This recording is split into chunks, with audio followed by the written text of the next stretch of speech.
besides Dr. K. Akhtaruzzaman is also panelist and managing director of these hospitals.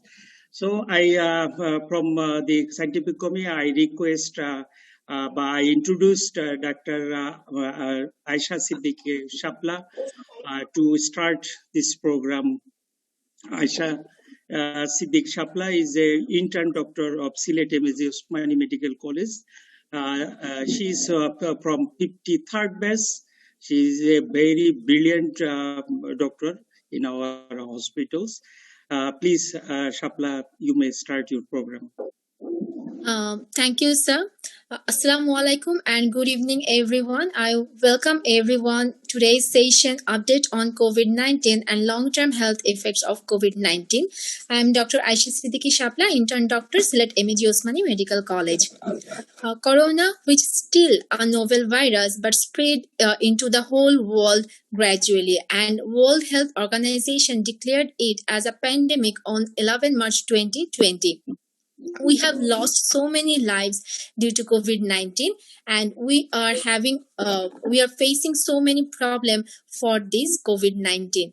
There still in our country there is a major change in the weather, and we are having winter, and for this reason we are the number of affected people and the dying people are increasing again. And we will discuss about the update on COVID-19 and long-term health effects of COVID-19 arranged by Scientific Committee, Mount Adara Hospital. Today, in our today's program, our keynote speaker, Professor Shishir Kumar Bosak, Associate Professor, Department of Medicine, Sylhet M.A.J. Osmani Medical College, and our chairperson, Dr. Muhammad Shahabuddin, Professor and Head of the Department of Cardiology, Sylhet M.A.J. Osmani Medical College. And we are very delighted to having our chief guest as Dr. Sufia Rahman, ex-director of NICVD and ex-minister of Bangladesh government. And we have panel of experts, Dr. Faisal Ahmed, professor of medicine, professor of medicine department, Sylhet Women's Medical College, Professor Dr. Motiur Rahman, head of the neurology, Mount Adara Hospital, and Professor Dr. K. Akhtaruzzaman, head of the Department of Cardiology, Sylhet Women's Medical College, and the managing director of Mount Adara Hospital. I would like to welcome Dr. K. Akhtaruzzaman to give his inaugural speech on this session. Assalamu alaikum. Mount Adara Hospital, Sylhet অঞ্চলে গত 2 বছর যাবত নিরলসভাবে এই অঞ্চলের মানুষের স্বাস্থ্য সেবা দেওয়ার চেষ্টা করে যাচ্ছে, এবং সেই সাথে আমাদের সহযোগী যারা তাদের সায়েন্টিফিক নলেজকে আপডেট রাখার জন্য শুরু থেকেই নিয়মিত এই ধরনের সেমিনার আয়োজন করে আসছে। আমাদের সায়েন্টিফিক কমিটি প্রতি মাসে 1-2টি করে সেমিনার করে যাচ্ছেন, এবং সম্প্রতি বিশ্বব্যাপী কোভিড প্যান্ডেমিকের কারণে আমরা এখন এটি ওয়েবিনারে পরিণত করেছি, এবং এটি আমাদের সম্ভবত দ্বিতীয় ওয়েবিনার। এবং আমরা বিশ্বাস করি যে মাউন্ট আডারা হসপিটাল সায়েন্টিফিক নলেজ আপডেটের মধ্য দিয়ে ডাক্তার সমাজে চিকিৎসা সেবার চিন্তা ভাবনা, চিন্তা চেতনাকে উন্নত করে হাসপাতালের মধ্য দিয়ে সকল মানুষের স্বাস্থ্য সেবা নিশ্চিত করার যে দায়িত্ব কাঁধে নিয়েছে সেটি সুচারুরূপে পালন করার জন্য দৃঢ় প্রতিজ্ঞ। আজকের যে বিষয় update on COVID-19 and long term health effect on Covid, এটি একটি আমার কাছে এখনো দুরূহ মনে হচ্ছে, কারণ কোভিড টুকু সম্পর্কে জানি, কিন্তু এর long term effect of covid আর পোস্ট কোভিড সিচুয়েশন আর পোস্ট কোভিড কমপ্লিকেশন, এগুলো সম্পর্কে আমাদের নলেজটা আমার মনে হয় ওই লেভেলে আপডেট নয়। শিশির কুমার বসাক, যিনি সারাক্ষণ পড়াশোনার মধ্যে লেগে থাকেন, আমরা আশা করতেছি তার কাছ থেকে আমরা এ ব্যাপারে একটা আপডেট নলেজ পাবো এবং সবাই এদিক থেকে উপকৃত হব। আমি সবাইকে আজকের এই ওয়েবিনার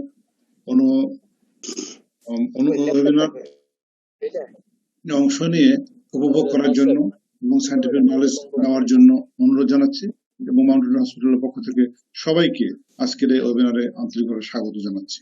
স্বাগত সবাইকে, শুভেচ্ছা, শুভেচ্ছা।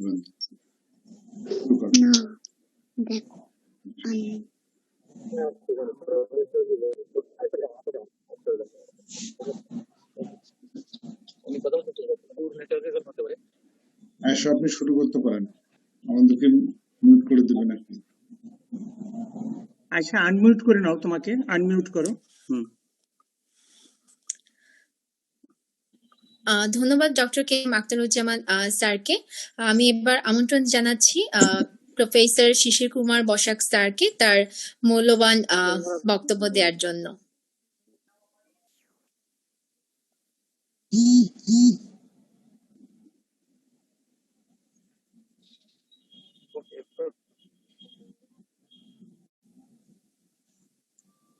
শিশির ছাড়া সবাইকে আনমিউট করে দিয়েন। শিশির ছাড়া অন্য সবাইকে আনমিউট করে দিয়েন।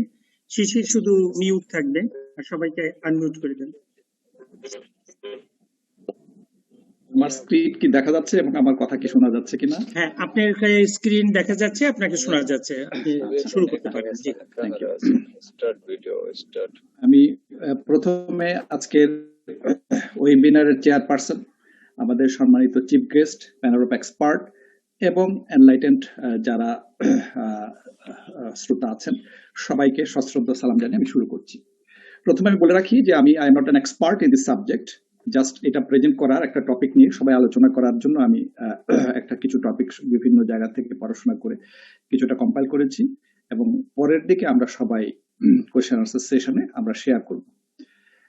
We have already known many aspects of COVID-19, but every day we are learning newer aspect of it. আমি এখানে সমস্যা হচ্ছে, এটা প্রোগ্রাম শুনতেছি আমি, ওই ঘরে দিয়ে শোনো, আমার কানে আসতেছে তোমার শব্দ।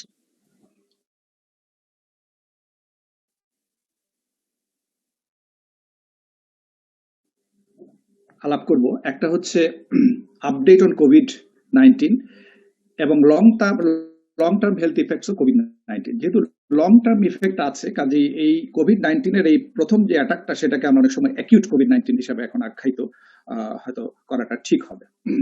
তো অ্যাকিউট কোভিড-19 এর মধ্যে আমি প্রথমে আলাপ করার চেষ্টা করব রিস্ক ফ্যাক্টর গুলো, প্যাথোফিজিওলজিটা একটু ডিটেইলসে আমরা বলবো এবং একটুখানি প্রিভেনশন বলবো, ক্লিনিক্যাল সিনড্রোমস বা clinical classification for case management সম্পর্কে বলবো, তারপরে ট্রিটমেন্ট প্রোটোকলটা বলবো। এরপরে আমি পোস্ট অ্যাকিউট কোভিড-19 সম্পর্কে কিছু বলে শেষ করব।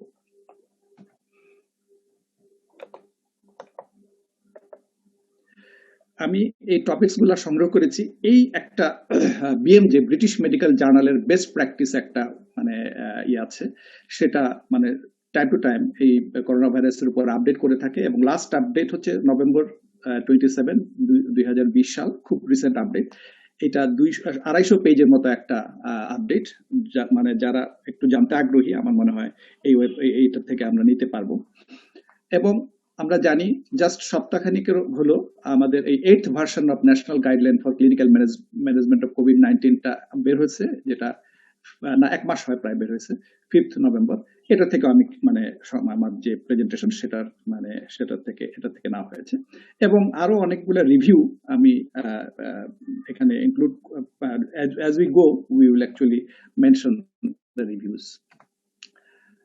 তো ইন্ট্রোডাকশনে যদি আমরা বলি, 3 coronaviruses have caused major human outbreaks in 21st century. আমরা জানি এগুলা যে 2002 এবং 3 সালে SARS-CoV প্রথমটা যেটা সার্স করোনা ভাইরাস, সেটা অ্যাপিয়ার করেছিল উইথ কেস ফ্যাটালিটি 10%। 2012 সালে মার্স-CoV এসেছিল, যেটা কেস ফ্যাটালিটি আরো বেশি ছিল এবং রিসেন্টলি যেটা আমরা দেখতে পাচ্ছি যে SARS-CoV-2, যেটা etiological agent of corona virus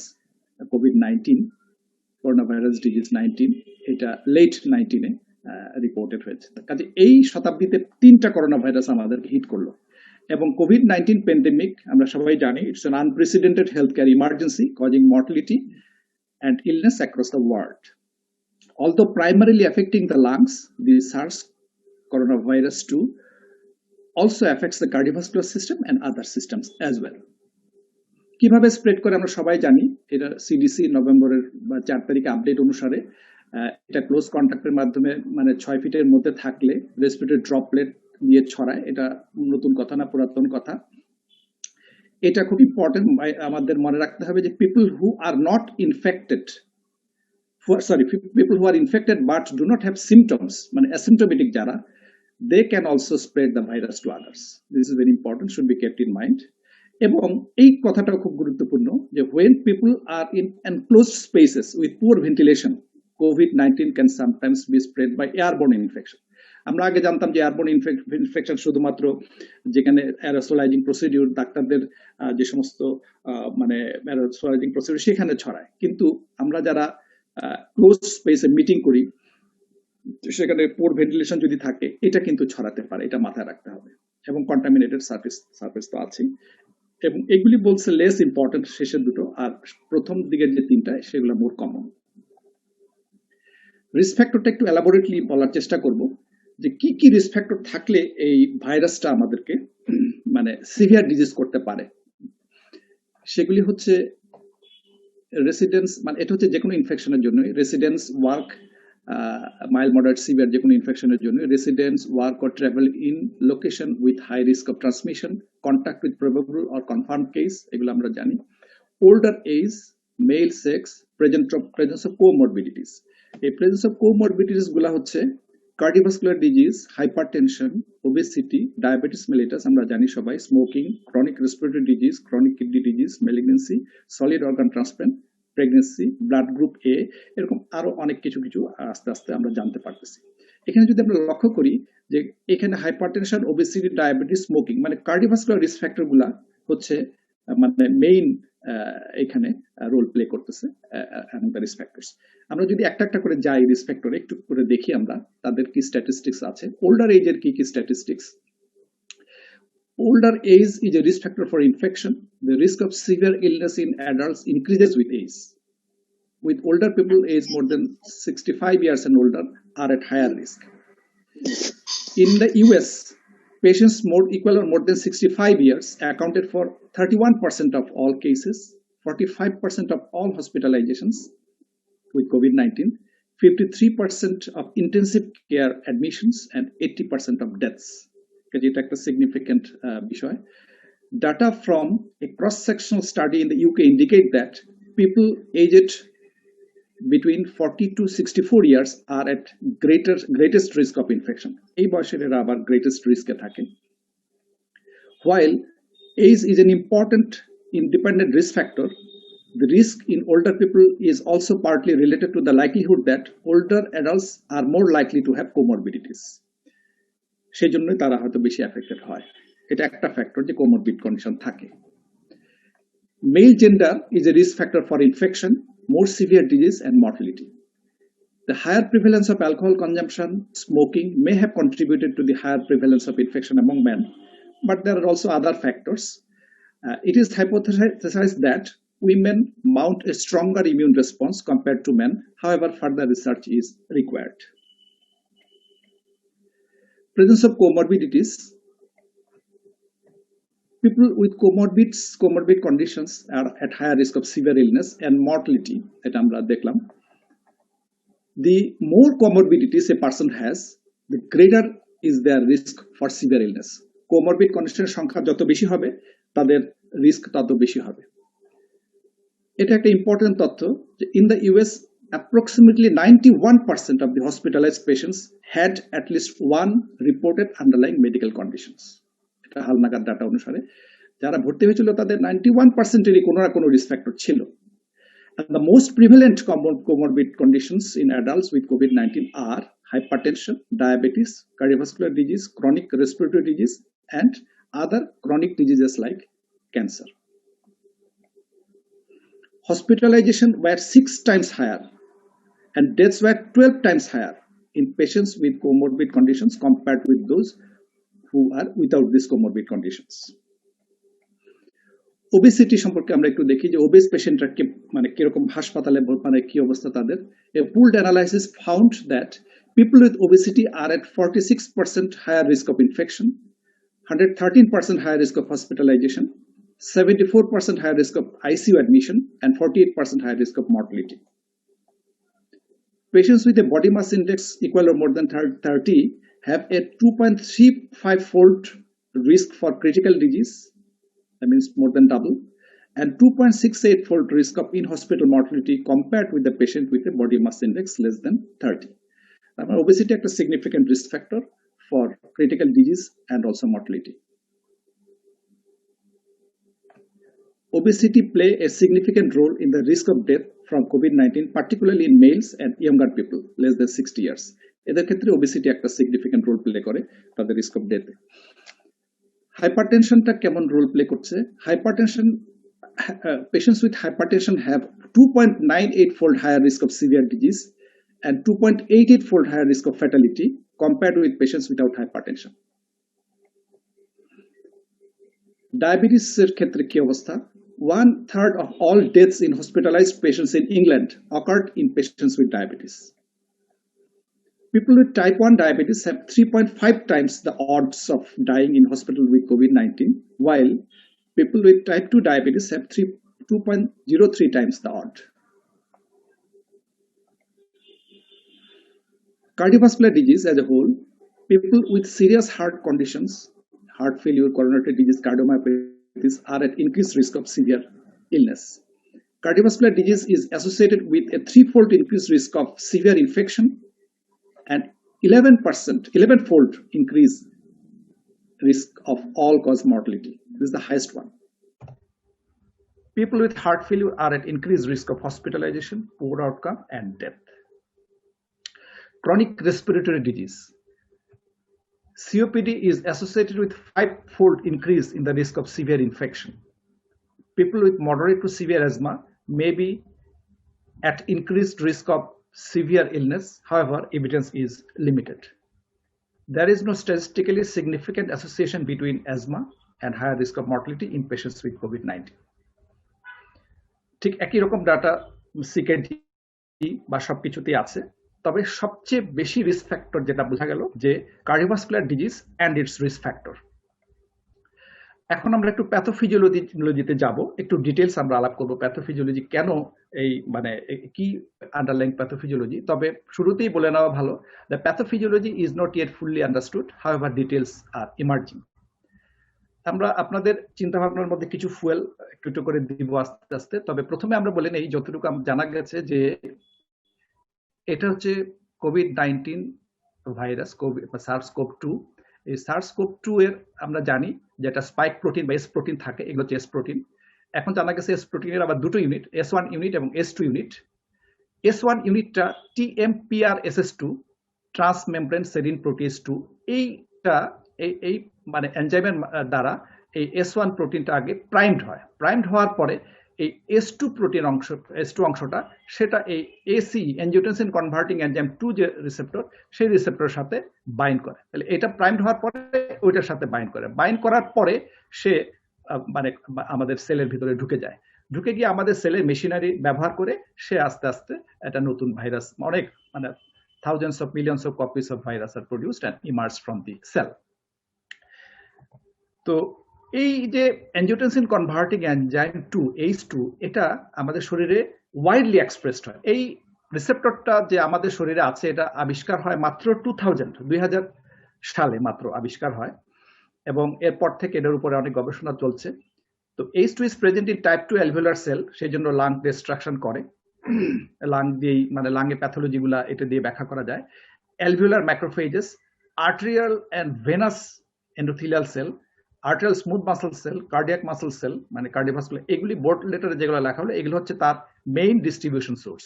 এছাড়াও এগুলা salivary gland, conjunctiva, gastrointestinal tract, diarrhoea হয় এই কারণে, neurons, neuroglial cells, adipose tissue, kidney, liver, mucosa of the oral cavity, endocrine glands যেমন pancreas, thyroid, testis, ovary, adrenal gland, human placenta, এই সব কিছুতেই widely distributed হয়। যার জন্য দেখা যায় এই ভাইরাসটা আসলে একটা ধীরে ধীরে আমাদের মনে হচ্ছে যেটা এই যে সিস্টেমিক ডিজিজ। এখন একটা প্রশ্ন হচ্ছে যে এই যে H2, এটা তো সবার ক্ষেত্রেই এক্সপ্রেসড আছে, তাহলে আমরা এরকম প্রশ্ন যদি আমরা করি যে why there is wide variation of presentation of COVID-19.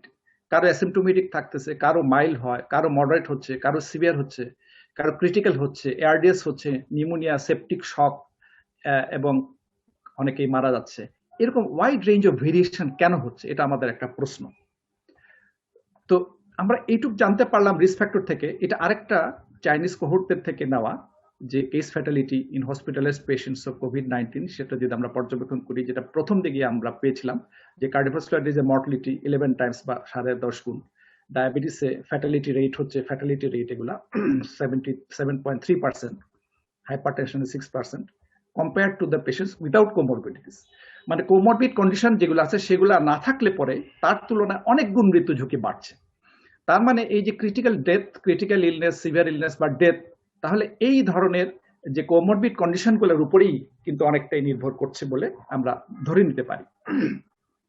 এবং cohorts from patients from Italy and USA also show that এই যে হাইপারটেনশন, ডায়াবেটিস এবং obesity, these are common comorbid conditions. এবং আমাদের দেশেও বিভিন্ন স্টাডিতে দেখা গেছে যে এই ধরনের যে রিস্ক ফ্যাক্টরগুলা এগুলা কিন্তু বেশ কমন। যেমন আমাদের দেশে হাইপারটেনশন 1 in 4 পার্সনে আছে, এবং ডায়াবেটিসে মোটামুটি 10 থেকে 15 জনে একজন ডায়াবেটিক, ওবেসিটিও মোটামুটি ইমার্জিং। সো রিস্ক ফ্যাক্টরস আর প্রিভ্যালেন্ট। এবং আমরা দেখতে পাচ্ছি যে এই risk factor for cardiovascular disease গুলাই কিন্তু দেখা যাচ্ছে যে prominent risk factor for COVID-19. এটা বলার পরে আমরা একটুখানি দেখি যে এই একটা এডিটোরিয়াল ছিল যে endothelial dysfunction, cardiovascular disease, pathophysiology hidden from plain sight. আমরা প্লেন সাইট থেকে দেখলে আমরা দেখব না, কিন্তু আমরা যদি ভিতরে ঢুকি মলিকুলার লেভেলে, আমরা দেখি যে আসলে diabetes, hypertension, hyperlipidaemia, ageing, smoking বা ওবেসিটি, এই সব কিছুর কিন্তু আসলে সবকিছু ভেসেলের উপরে তাদের ডিসফাংশন, এন্ডোথেলিয়াল ডিসফাংশন, সবগুলাই এন্ডোথেলিয়াল ডিসফাংশন করে ইনফ্লামেশন এবং অক্সিডেটিভ স্ট্রেসের মাধ্যমে। এবং এই এন্ডোথেলিয়াল ডিসফাংশনের কারণেই কিন্তু আসলে বিভিন্ন ধরনের microvascular endothelial dysfunction in different organs হয়। আমরা জানতে পারতেছি এখন মাইক্রোভাস্কুলার অ্যানজাইনা এবং হার্ট ফেলিউর, প্রিজার্ভ রিজেকশন ফ্র্যাকশনও কিন্তু এই মাইক্রোভাস্কুলার ডিসফাংশনের জন্য হয় বলে মনে করা হচ্ছে। ব্রেইনে যে কগনিটিভ ডিক্লাইন, এগুলো মাইক্রোভাস্কুলার ডিসফাংশনের কারণে হচ্ছে, প্লাস এর আর্টেরিয়াল এবং ভেনাস থ্রম্বোসিস করতে পারে। সো এই জিনিসটা আমরা আগে থেকেই জানি যে এই রিস্ক ফ্যাক্টর যাদের আছে তাদের অলরেডি এন্ডোথেলিয়াল ডিসফাংশন থাকে এবং লো গ্রেড ক্রনিক ইনফ্লামেশন থাকে। এখন এই জাপানি ভদ্রমহিলা, উনি একটা রিভিউ আর্টিকেল লিখেছেন যে endothelial glycocalyx damage as a systemic inflammatory microvascular endotheliopathy in কোভিড-19। এটা অত্যন্ত চমৎকার একটা রিভিউ। এখানে উনি দেখাচ্ছেন যে একটা এন্ডোথেলিয়াল সেল, তার চারিদিকে একটা গ্লাইকোক্যালিক্স একটা লেয়ার থাকে, প্রোটেক্টিভ লেয়ার, এবং এটা একটা ভার্সেটাইল একটা সেল যেটা হেলথ এবং ডিজিজে একটা মানে ইমেন্স রোল প্লে করে। এবং ইন হেলথ এইটা একটা প্রোটেক্টিভ কাভারিং থাকে এবং এর মধ্যে অনেকগুলি রিসেপ্টর থাকে। সেই রিসেপ্টরগুলা তার কাজের জন্য, ভাস্কুলার ফাংশনের জন্য অত্যন্ত দরকার। কিন্তু কিছু কিছু ড্যামেজিং জিনিস, যেটা ইনফ্লামেশনে এই যেগুলা রিয়েক্টিভ অক্সিজেন স্পিসিস বা SARS-CoV-2 এখন আসছে, যেগুলা এসে যদি এগুলা ডিস্ট্রাকশন করে তাহলে কি হয়? যখন এগুলা এই যে reactive oxygen species from inflammation যখন তাদের ডিস্ট্রাকশন করে এই সমস্ত ফ্যাক্টরগুলা, তখন এই ভাস্কুলার এন্ডোথেলিয়াল সেলটা অ্যাকচুয়ালি ডিজিজড হয়, ড্যামেজড হয় এবং এন্ডোথেলিয়াল ডিসফাংশন দেখা দেয়। এবং এই এন্ডোথেলিয়াল ডিসফাংশনটা কিন্তু কারা কারা করছে আমরা একটু আগে দেখলাম, যেটা সেটাও আবার একটু অন্যভাবে এখানে দেখানো হয়েছে এই রিভিউটার ভিতরেই, জাপানি এই রাইটারের রিভিউর মধ্যেই, যে hypertension, cardiovascular disease, COPD, ageing, atherosclerosis, smoking, physical inactivity, diabetes, obesity, CKD সবাই কিন্তু অ্যাকচুয়ালি এই ভাস্কুলার এন্ডোথেলিয়াল ডিসফাংশন করছে। এবং এই ভাস্কুলার এন্ডোথেলিয়াল ডিসফাংশনের একটা বিষয় হচ্ছে RAS activation, renin, angiotensin, aldosterone activation. This is very important. আমরা একটু দেখি, যদি এটা একটা করোনা ভাইরাস এবং কার্ডিও মেটাবলিক সিন্ড্রোমের উপর একটা journal of American college of কার্ডিওলজিতে একটা ফোকাস সেমিনার প্রকাশিত হয়েছে খুব রিসেন্টলি। সেখানে দেখানো হয়েছে এই রেনিন এনজিওটেনসিন সিস্টেমের উপরে নতুন কিছু তথ্য। তা আমরা তো জেনে আসছিলাম যে ক্লাসিক্যাল রাস পাথওয়ে, যেটা আমরা জানি যে এনজিওটেনসিন থেকে এনজিওটেনসিন 1, 2 এগুলো হচ্ছে, কিন্তু একটা কাউন্টার রেগুলেটরি রাস পাথওয়ে একটা আছে, যেটা এটার সাথে মানে কাউন্টার অ্যাক্টিভলি কাজ করে। এটা একটু আমরা দেখে নিই যে এখানে এনজিওটেনসিন কনভার্টিং এনজাইম যে 2, এটা মেইনলি যখন এনজিওটেনসিন 2টা একটু অতিরিক্ত পরিমাণে তৈরি হবে, this ইনডিউসেস the formation of angiotensin converting enzyme 2, যেটা ক্লিপ করে এনজিওটেনসিন 2 কে টু এনজিওটেনসিন 1,7। এবং এখানে আরো কাজ আছে, এবং এই গ্রুপটার যে অ্যাক্টিভিটি এটা কাউন্টারঅ্যাক্টিভ টু ক্লাসিক্যাল রাস পাথওয়ে। আমরা যদি দেখি যে এই পাথওয়ের যে ফলাফলগুলি এখানে আমরা দেখি, ইনফ্লামেশন বাড়ায়, এটা 81 রিসেপ্টরের মাধ্যমে ইনফ্লামেশন বাড়ায়, নাইট্রিক অক্সাইড প্রোডাকশন কমায়, ভাস্কুলার টোন বাড়ায়, নেট্রিওসিস মানে কমায়, ব্লাড প্রেশার বাড়ায়, কার্ডিয়াক হাইপারট্রফি বাড়ায়। এবং অন দ্য কন্ট্রারি এই অ্যাডাপটিভ মানে এটা একটা কাউন্টার রেগুলেটরি মেকানিজম হিসেবে যখন এনজিওটেনসিন 1 তৈরি হয় বা এনজিওটেনসিন 1,7 তৈরি হয়, এই জিনিসগুলা অন্য রিসেপ্টরের মাধ্যমে বেনিফিশিয়াল ইফেক্ট গুলা, এগুলা ঠিক অপোজিট ইফেক্ট গুলা দেখা দেয়, বিশেষ করে মাস রিসেপ্টরের মাধ্যমে এই কাউন্টার করার জন্য।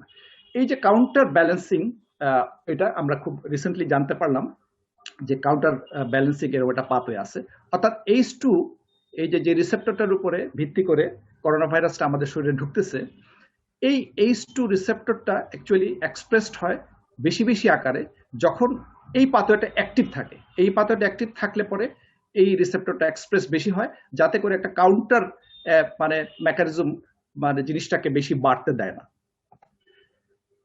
H2 নিয়ে আরো গবেষণা প্রকাশিত হয়েছে, কারণ H2 রিসেপ্টর যেহেতু করোনা ভাইরাসের রিসেপ্টর, এই দিক দিয়ে প্রবেশ করে, এটা নিয়ে মানুষের মানে এখন অ্যাকচুয়ালি জানার আগ্রহ বেড়ে গেছে। আমরা জানি যে সেলিম ইউসুফ পিওর স্টাডি মানে এটা আমরা সবাই জানি, এরা একটা স্টাডি করেছে রিসেন্টলি, এটা একটা বেশ বড় স্টাডি, যে plasma H2 and risk of death and cardiometabolic diseases a case cohort analysis.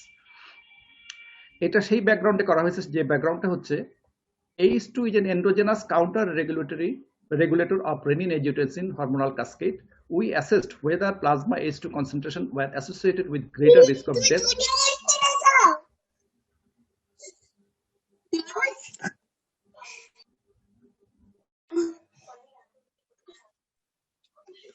শিশির, আপনি বলতে থাকেন, ওটা ঠিক করে। Greater risk of death or cardiovascular events. এটা 14টা দেশের মধ্যে এবং 5টা কন্টিনেন্ট ব্যাপী 14টা দেশের মধ্যে এবং 10,753টা পার্টিসিপেন্টের মধ্যে স্টাডি করা হয়েছিল। এবং এই স্টাডির ফলাফল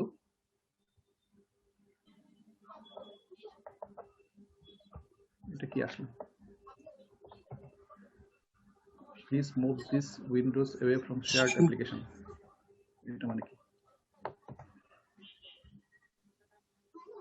তৌহিদ, আপনি দেখেন তো এটা কি আসছে? স্যার চলে গেছে, চলে গেছে। হ্যাঁ, আচ্ছা, এই যে স্টাডিটার ফলাফল হচ্ছে, we find that increase circulating levels of H2। এখানে একটু বলে রাখা ভালো যে এই মানে এনজিওটেনসিন কনভার্টিং এনজাইম 2 একটা ট্রান্সমেমব্রেন এনজাইম, এবং এটা কিছু সিক্রেট হয়ে প্লাজমাতেও কিছু মানে প্লাজমাতেও কিছু শেডেড হয়, এই শেডিং হয়ে প্লাজমাতেও একটা মানে কনসেন্ট্রেশন মানে প্লাজমাতেও তাদের উপস্থিতি ডিটেক্ট করা যায়। এবং এই স্টাডিটা কিন্তু সার্কুলেটিং H2 লেভেল দেখা হয়েছে, it is strongly associated with increase risk of death, cardiovascular disease and diabetes. H2 levels are higher in men, সেজন্য হয়তো মেনে কোভিড-19টা বেশি মারাত্মক হয়। ওল্ডার পিপল H2 বেশি পাওয়া গেছে। Those with smoking history, diabetes, higher BMI, higher blood pressure and higher blood lipid levels, এদের ক্ষেত্রে H2 level বেশি পাওয়া গেছে। There is wide variations in the concentration across ancestral group, with South Asian having lowest level of plasma H2. এজন্য হয়তো আমাদের এখানে mortality হয়তো কম কিনা কে জানে। সাউথ এশিয়ানদের ক্ষেত্রে H2 লেভেল কম পাওয়া গেছে, এবং ইস্ট এশিয়ানদের আবার হাইয়েস্ট লেভেল পাওয়া গেছে তাদের স্যাম্পলে। তাহলে এখানে দেখা গেল যে H2 লেভেলটা অলরেডি একটা কার্ডিওভাস্কুলার নতুন রিস্ক ফ্যাক্টর হিসেবে আত্মপ্রকাশ করেছে। তহিদ সাহেব, এখানে স্যার অন্য কোনো উইন্ডো ওপেন থাকলে স্যার ওই উইন্ডোটা ক্লোজ করে দেন, শুধু প্রেজেন্টেশন স্ক্রিনটা ওপেন রাখুন। না, আমার অন্য কোনো উইন্ডো তো খোলা নাই। এটা আরেকটা রিভিউ আর্টিকেল, যেখানে from H2 to COVID-19 a multi organ endothelial disease, মানে কোভিড-19 কে একটা মাল্টি অর্গান এন্ডোথেলিয়াল ডিজিজ হিসাবে বলা হচ্ছে। এই আর্টিকেলটাতে টোটাল সামারি গুলা দেখানো হয়েছে। আমি কি এখান থেকে উইথড্র করে আবার যাব নাকি না?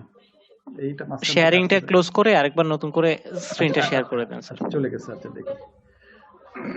এটা আসলে আপনাদের অনলাইনে সরাসরি দেখাইতেছেন কিনা, এটা কিন্তু সিকিউরড একটা রিসার্চ। এটা জনসাধারণের প্রকাশ করার কথা না, শেয়ার করার কথা না, আপনি একা পড়তে পারবেন। সেটাকে ইনফরমেশন দিচ্ছে, ডিটেক্ট করতে পারছে যে আপনারা শেয়ার করতেছেন, সেই জন্য বারবার লেখা করতেছে। মনে হয় তাই না? মনে হয় তাই, আমরা অবৈধ কাজ করতেছি। কপিরাইট যে আমরা একটু অবৈধ করতেছি। আচ্ছা চালায় যান স্যার। আচ্ছা চালায় করে অভ্যস্ত। তাহলে প্যাথোফিজিওলজিটা যদি আমরা সামারি করি, সেটা তারা বলছে it was proposed that 2 hits of RAS, দুইটা হিট লাগবে renin angiotensin aldosterone যে সিস্টেমের মধ্যে, which could drive COVID-19 progression. The first one is chronic inflammation that activates angiotensin converting classical যে pathway angiotensin converting enzyme angiotensin 2 axis. এবং the second one is the viral infection which downregulates the ACE2.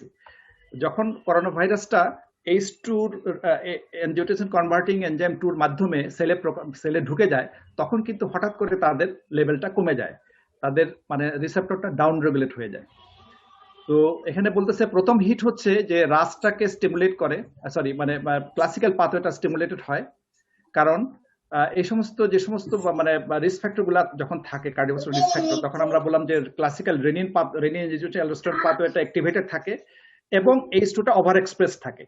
এই over express ACE2টা হঠাৎ করে down regulate হয়ে গেল, down regulate হয়ে that inactivates the ACE2 angiotensin 1/7 axis। এদের beneficial ইফেক্টটা কিন্তু তখন কমে গেল, অর্থাৎ ক্ষতিকর অ্যাঞ্জিওটেনসিন মানে রাস যে পাথওয়েটা সেটা আপার হ্যান্ড পেয়ে গেল এবং ভালো যেটা সেটা কমে গেল। এই যে ইমব্যালেন্সটা ACE2 এবং ACE and ACE2 imbalances may accelerate endothelial dysfunction, worsen the progression of vascular disease and explain the systemic coagulation and thrombotic event reported in COVID-19 patient. We know the surface area of the entire endothelium of our body is huge. আমরা surface area জানি যে শরীরের সবগুলো endothelium যদি একত্র রাখা হয়, it's a huge, comparable to 6 tennis courts, and human vascular endothelium is large, diffuse and very active endocrine organ. Vascular endothelium activation and damage occur in severe COVID-19, resulting in microvascular injury syndrome that may create procoagulant state and explain the systemic nature of the disease. এবং এইটা সমস্ত দেখে একটা editorial প্রকাশিত হয়েছিল in European society of কার্ডিওলজিতে by 2 famous writer Peter Libby and Thomas Luscher. তারা বলেছিল যে COVID-19 is in the end an endothelial disease. এবং সবকিছু দিয়ে আমরা সামারি করি তাহলে এরকম হয় যে রিস্ক ফ্যাক্টর এবং কোমরবিড কন্ডিশন যেগুলো আমরা COVID-19 এর রিস্ক ফ্যাক্টর হিসাবে আমরা জানি যে এইগুলো এখানে আছে: obesity, diabetes, hypertension, dyslipidaemia, physical inactivity, ageing, এগুলো রিস্ক ফ্যাক্টর। এবং এর মাধ্যমে যে ডিজিজগুলো হয় related disease, atherosclerotic disease, CKD, cerebrovascular disease, smoking এর সাথে সিওপিডি, সেরিব্রোভাস্কুলার ডিজিজ, এগুলোর মধ্যে একটা কমন ডিনোমিনেটর আছে। ডিনোমিনেটর হচ্ছে chronic low grade inflammation, excessive reactive oxy species and RAS activation. এর কারণে এই ফার্স্ট হিট হয়ে আছে। সেকেন্ড হিট যখন আসলো COVID-19, তখন এসে যে ইমব্যালেন্স হলো ACE এবং ACE2, তার মাধ্যমে ভাস্কুলার এন্ডোথেলিয়াল ড্যামেজ হলো। এই ভাস্কুলার এন্ডোথেলিয়াল ড্যামেজের কারণে সিস্টেমিক ভাস্কুলার ইনফ্লামেটরি এন্ডোথেলিওপ্যাথি হলো, যার কারণে ARDS, DIC, Kawasaki like disease হয় আমরা জানি এই বাচ্চাদের ক্ষেত্রে, বিশেষ করে COVID-19-এ মাইক্রোভাস্কুলার থ্রম্বোসিস এবং অ্যারিথমিয়া হচ্ছে। সো এই সিস্টেমিক নেচার অফ ডিজিজের কারণেই কিন্তু আসলে দেখা যাচ্ছে যে এই শরীরের যত ব্লাড ভেসেল আছে সব ব্লাড ভেসেল গুলাই কিন্তু এফেক্টেড যখন হয়ে যায়, সেই ব্লাড ভেসেল গুলা যে সব অর্গানে ব্লাড ক্যারি করে নিয়ে যাচ্ছে সেই অর্গানগুলো এফেক্টেড হবে। যেমন লাংসে ARDS, ক্যাপিলারি লিক থ্রম্বোসিস হচ্ছে, হার্টে মায়োকার্ডাইটিস টাইপ 1, টাইপ 2, ব্রেইনে ইসকেমিক স্ট্রোক হতে পারে, অ্যাকিউট কিডনি ইনজুরি হতে পারে, ডিপ ভেন থ্রম্বোসিস হতে পারে, সেটা আমরা জানলাম। কাজে এর থেকে উত্তরণের উপায় হচ্ছে যে আমাদের এই যে কার্ডিওভাস্কুলার রিস্ক ফ্যাক্টরগুলো আমরা প্রথমত এই ভাইরাস দিয়ে যাতে আমরা মানে এফেক্টেড না হই, তার জন্য প্রোটেক্টিভ যে সমস্ত জিনিস সেটা আমরা জানি, যে মাস্ক পরা, সোশ্যাল ডিস্টেন্সিং মেনটেন করা, সেগুলো তো আছেই। পার্সোনাল প্রোটেক্টিভ মেজার হিসেবে আমাদের নিজস্ব লাইফস্টাইল যে মেজার্স গুলা, যার কারণে আমরা কার্ডিওভাস্কুলার রিস্ক ফ্যাক্টর এবং কোভিড-19 রিস্ক ফ্যাক্টর থেকে ইন দ্য ফার্স্ট প্লেস যাতে মুক্তি পেতে পারি, বা এগুলো যদি থাকে এগুলো যাতে রিভার্স করা যায়, সেই চেষ্টা করতে হবে কোভিড থেকে বাঁচার জন্য। এবং সেগুলো হচ্ছে যে হেলদি ইটিং। আমরা কিন্তু হেলদি ইটিং এর অনেক আমরা বলি, কিন্তু এই যে গাইডলাইন অনুসারে বলা হয়েছে যে 5 servings of fruits and vegetables সারাদিনে খেতে হবে। আমরা কতজনে খাই কে জানে। তো এটা একটা ফিজিক্যাল অ্যাক্টিভিটি, 30 মিনিট থেকে 60 minute fast walking, strength exercise, এগুলোও কিন্তু আমরা প্রত্যেকে করে উঠতে পারতেছি, এবং করোনার দিনে এটা আরো বেশি ডিফিকাল্ট হয়ে যায়। কোয়ালিটি স্লিপ, এখন অনেকেরই স্লিপের কিন্তু ব্যাঘাত ঘটে। 7 to 9 hours sleep is very important. Stress management is very important. No smoking এবং সোশ্যাল কানেকশন। এখন তো আমাদের এই যে আমরা সোশ্যাল কানেকশন করতেছি, এইভাবেই আসলে আমাদের সোশ্যাল কানেকশন চালিয়ে যেতে হবে। These are the preventive aspects. আমরা এখন ক্লিনিক্যাল সিনড্রোমস অ্যাসোসিয়েটেড উইথ কোভিড-19 আমরা গাইডলাইন যেটা নতুন বেরিয়েছে নভেম্বরের 5 তারিখে, এটা থেকে আমরা কিছু জিনিস তুলে ধরবো কয়েকটা স্লাইডে। তো ক্লিনিক্যাল সিনড্রোমস যেটা আছে, আমরা জানি যে আমরা এই কটা ভাগে ভাগ করি। মাইল্ড ইলনেস, যেটা ইনফ্লুয়েঞ্জা লাইক ইলনেস, নিউমোনিয়া, যেখানে ক্লিনিক্যাল সাইন্স অফ নিউমোনিয়া থাকবে, যেমন fever, calf, dyspnoea, fast breathing, কিন্তু সিভিয়ার নিউমোনিয়ার কোনো সাইন থাকবে না। সিভিয়ার নিউমোনিয়ার সাইনগুলি হচ্ছে respiratory rate more than 30, severe respiratory distress এবং SpO2 less than 90 on room air, acute respiratory distress syndrome, sepsis এবং shock। এগুলো হচ্ছে ক্লিনিক্যাল সিনড্রোম। আমরা চিকিৎসা জন্য এগুলা 6টা ভাগে ভাগ করি। এই 6টাকে আবার 4টা কেস ম্যানেজমেন্টের জন্য 4টা ক্লিনিক্যাল ক্লাসিফিকেশনে আমরা ফিট করে নিয়েছি। মাইল্ড যেটা আমরা বলতেছি ইনফ্লুয়েঞ্জা লাইক ইলনেস, মডারেট যেটা নিউমোনিয়া, যেখানে সিআরবি স্কোর 65, স্কোর 0, সিভিয়ার যেটা সিভিয়ার নিউমোনিয়া এবং সেপসিস, ক্রিটিক্যাল যেটা এআরডিএস এবং সেপটিক শক। আমরা জানি যে সবচেয়ে বেশি যেটা 80% অফ টোটাল সাফারিং, সেটা মাইল্ড এবং মডারেট ইলনেস।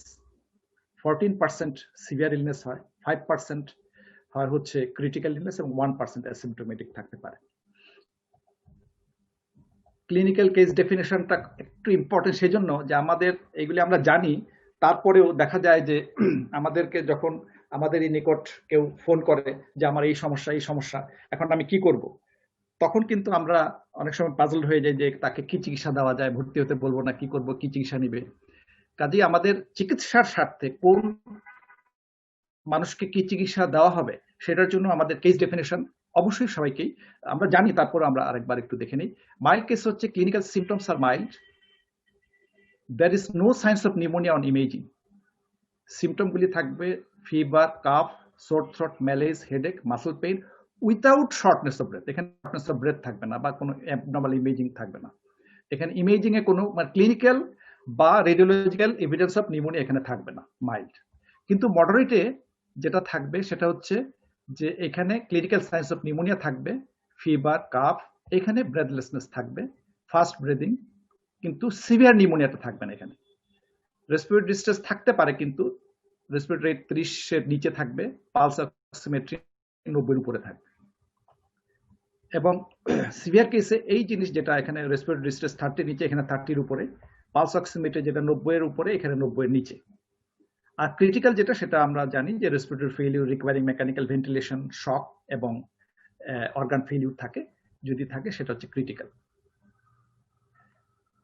তো ট্রিটমেন্ট প্রোটোকল হচ্ছে আমরা জানি যে মাইল্ড কেস যদি হয় তাকে বাসায় ম্যানেজ করা যাবে টেলিফোনের মাধ্যমে বা টেলিমেডিসিনের সার্ভিসের মাধ্যমে। মাইল্ড কেসের সাথে যদি রিস্ক ফ্যাক্টর থাকে, এতক্ষণ যেটা আলাপ করা হলো, তাদেরকে কিন্তু হাসপাতালে ভর্তি হতে হবে, ভর্তি হওয়া উচিত। অ্যালং উইথ মডারেট, সিভিয়ার এবং ক্রিটিক্যাল সবাইকে হাসপাতালে ভর্তি হতে হবে, তবে ক্রিটিক্যাল পেশেন্টদের আইসিইউতে ভর্তি হতে হবে। ট্রিটমেন্ট প্রোটোকলটা একটু অল্প অল্প করে আমরা যাব, সংক্ষেপে আমরা ডিসকাস করব সবগুলাই। এই মাইল্ড কেসে আমরা জ্বর থাকলে প্যারাসিটামল দিব, antihistamine if there is rhinorrhoea, antitussive if there is dry cough, thromboprophylaxis দিব যদি মাইল্ড ডিজিজের সাথে রিস্ক ফ্যাক্টর থাকে। রিস্ক ফ্যাক্টরের সাথে যদি মাইল্ড ডিজিজ পেশেন্টদের সাথে যদি risk factor for severe Covid থাকে, তাদের ক্ষেত্রে আমরা এনক্সাপারিন 40 মিলিগ্রাম সাবকিউটানিয়াসলি ওয়ান্স ডেইলি দিব, এবং ওবেস পেশেন্ট হলে বিটি দিব, এবং এটা ক্রিয়েটিন ক্লিয়ারেন্সের সাথে অ্যাডজাস্ট করে নিব এবং ক্লোজলি মনিটর করব। আমরা যদি খেয়াল করি, এখানে কিন্তু কোনো এজিথ্রোমাইসিন বা এখানে কোনো ম্যালেরিয়ার ওষুধ বা উকুন মারার ওষুধ কিন্তু এখানে নাই। এটা মানে দিস ইজ ভেরি ক্লিয়ার। কোনো অ্যান্টিবায়োটিক নাই, কোনো কিছু নাই কিন্তু ট্রিটমেন্ট প্রোটোকলে। This is our national guideline. We must মানে repeatedly remind this fact. Monitor closely. এখন এই মাইল্ড ডিজিজের ক্ষেত্রে এই ট্রিটমেন্ট দিয়ে বসে থাকলেই চলবে না, তাদেরকে কিন্তু আবার ফলো আপ করতে হবে। ফলো আপ করতে হবে এবং তাদের সেলফ আইসোলেশন, তারা 14 দিন সেলফ আইসোলেশনে থাকবে এবং তাদের ক্ষেত্রে জিজ্ঞেস করতে হবে যে আপনার কি শ্বাসকষ্ট আছে কিনা, বুকে ব্যথা আছে কিনা, persistent and worsening dry cup বা প্রোডাক্টিভ কাপ আছে কিনা, হেমোপ্টাইটিস আছে কিনা। এবং SpO2 মেজারমেন্ট করবে তারা periodically through pulse oximeter if possible. এবং কখন তারা হাসপাতালে যাবে, মডারেট বা সিভিয়ার হয়ে গেল কিনা সেটা দেখবে। যদি রেসপিরেটরি রেট 24-এর বেশি হয়, কোনো গাইডলাইনে 20 বলা আছে, SpO2 যদি 94 এর নিচে নামে, ওরসেনিং কাফ বা ফিভার যদি হয়, মানে জ্বরটা বেড়ে গেছে, কাশি বেড়ে গেছে, ভালো হচ্ছে না, altered mental state, extreme lethargy, unable to talk properly, তখন এদেরকে আমরা হাসপাতালে ভর্তি করব। এই ভিজিলেন্সটা কিন্তু রাখতে হবে যারা বাসায় থেকে চিকিৎসা করবে তাদের জন্য। ট্রিটমেন্ট প্রোটোকল ফর, সেটা হচ্ছে treatment protocol for mild symptomatic patient, যেটা বলা হলো সেটা, প্লাস এটার সাথে যেহেতু সে একটু মানে হাইপক্সিক হয়ে গেছে, তাকে অক্সিজেন দিব maximum 5 litre through nasal cannula, রনিং position at least 4 to 6 hours per day, তাদেরকেও ওই হেপারিন, লো মলিকুলার হেপারিন দিব, নক্সাপারিন দিতে পারি। এখানে আমাদের গাইডলাইনে এখন মডারেটে বলতেছে যে 1 milligram per KG subcutaneously twice daily. এখানে একদম থেরাপিউটিক ডোজে চলে যাওয়ার কথা বলা হচ্ছে। That must be adjusted with creatinine clearance. এটা কতদিন দিব? Until symptom resolves or improves, এবং তারপরে followed by rivaroxaban 10 milligram once daily for 1 month, 1 মাস দেওয়ার কথা বলা হয়েছে। আচ্ছা, মডারেটটা আমরা কন্টিনিউ করছি। মডারেটের চিকিৎসা antiviral for moderate two severe cases who need oxygen therapy and or hospitalisation, তাদের ক্ষেত্রে রেমডেসিভির হ্যাজ বিন অ্যাডভোকেটেড। এই দুটো জিনিস, যাদের অক্সিজেন দরকার এবং যাদের হসপিটালাইজেশন, যাকে হাসপাতালে ভর্তি করার প্রয়োজন দেখা দিয়েছে, মানে যাদের ইন্ডিকেশন আছে, যেটা আমি আগে বলেছি, সেক্ষেত্রে remdesivir is advocated. Dose of remdesivir আমরা সবাই জানি 200 মিলিগ্রাম আইভি ইনফিউশনে আমরা দিব অন ডে 1 এবং 100 milligram from day 2 to day 5। রেমডেসিভিরের ক্ষেত্রে আরো কিছু বলা আছে আমাদের গাইডলাইনে, যে remdesivir should be at the discretion of consultant working in the hospital and can be used in the treatment of all hospitalized, suspected or laboratory confirmed COVID-19 irrespective of their severity of disease। এটা একটু মানে relax করে দেওয়া হয়েছে এর ইন্ডিকেশনটা, যে all hospitalised patient, কারণ এখানে ট্রিটিং কনসালটেন্ট উইল ডিসাইড। যেমন ধরা যাক একটা পেশেন্ট হয়তো একটা সলিড অর্গান ট্রান্সপ্লান্টের একটা পেশেন্ট গেটিং ইমিউনোসাপ্রেসিভ থেরাপি, তার যদি COVID-19 হয়, তাকে হয়তো মানে রেমডেসিভির দেওয়ার জন্য তার লো থ্রেশহোল্ড থাকতে হবে, এটা ক্লিনিশিয়ান ডিসাইড করবে। কিন্তু as a whole the indication is যাদের অক্সিজেন থেরাপি দরকার এবং যাদের হসপিটালাইজেশন মানে দেওয়া সম্ভব হয়ে হসপিটালাইজ করার ইন্ডিকেশন আছে, তাদেরকে আমরা রেমডেসিভির দিব। মডারেট ট্রিটমেন্ট আমরা কন্টিনিউ করছি। Antiviral drugs are expensive, have side effects and should be used judiciously under discretion of the consultant and expert in the hospital. As per physician discretion, favipiravir may be used in non-hospitalized moderate cases. যারা moderate case কিন্তু হাসপাতালে ভর্তি হয় নাই, এমন সব patient পাওয়া যাবে, অনেকে নিয়ম কানুন মেনে হয়তো ভর্তি হয় নাই বা ভর্তি হওয়া সম্ভব হয় নাই, তাদের ক্ষেত্রে এই ডোজে আমরা ফেভিপিরাভির দিতে পারি। মডারেট কেসের চিকিৎসা আমরা কন্টিনিউ করছি। স্টেরয়েড, এনি মডারেট পেশেন্ট যাদের ট্রিটমেন্ট দেওয়া সত্ত্বেও যদি there is no response or deterioration at 24 hours in hospital, যদি ডিটোরেট করে বা নো রেসপন্স হয়, তখন আমরা তাকে স্টেরয়েড দিব। মডারেট কেসে আমরা oral dexamethasone 6 milligram per day in a single dose or 2 divided dose for 10 days দিব, অথবা oral methylprednisolone 60 to 80 milligram in single or 2 divided doses for 7 days। এটা বলা আছে, এটা কিন্তু ওরাল 6 মিলিগ্রাম। এটা আমরা জানি রিকভারি ট্রায়াল অনুসারে এটা মানে রিকমেন্ড করা হয়েছে। মডারেট কেসের চিকিৎসা কন্টিনিউ করছি। Regarding antibiotics, antibiotics should not be used as a routine drug in COVID-19 cases. However, they should be considered in older people to provide empirical treatment for possible bacterial pneumonia. Simple antibiotic like amoxicillin clavulanic acid combination should be used only at the discretion of the consultant, and if there is strong suspicion of bacterial infection. Commonly procalcitonin is high in bacterial infection. এটা করে যদি মনে হয় তখন দিতে হবে। আমরা এখন সিভিয়ার কেসে চলে যাচ্ছি। Severe case with respiratory symptoms. এখানে management for moderate case protocol except oral steroid, বাকিটা হচ্ছে প্লাস এখানে আমরা বলছি। এখানে স্টেরয়েড ইনজেক্টেবল হবে, ইনজেক্টেবল ডেক্সামেথাসোনের ডোজ হচ্ছে 6 মিলিগ্রাম ডেইলি ফর 10 ডেজ, অথবা মিথাইল প্রেডনিসোল লেটেস্ট মানে প্রোটোকল ন্যাশনাল গাইডলাইনে দেওয়া আছে এইভাবে। Maintain euvolaemia, early norepinephrine for hypotension, broad spectrum antibiotics, IV at the discretion of the consultant. Consider for cytokine storm, tocilizumab এবং convalescent plasma therapy. এই দুটো সম্পর্কে আমরা বলছি। Treatment protocol for severe infection with respiratory symptoms, টসিলিজুমাবের ব্যাপারে কোভিড-19 positive and এটা ইন্ডিকেশন সম্পর্কে আলাপ করছি। COVID-19 positive and all of the following respiratory findings. Abnormal chest imaging consistent with COVID-19. Abnormal একটা chest imaging হবে থাকবে। Rapidly worsening gas exchange by respiratory status over 24 to 48 hours, requiring more than 6 liters per minute oxygen or on mechanical ventilation.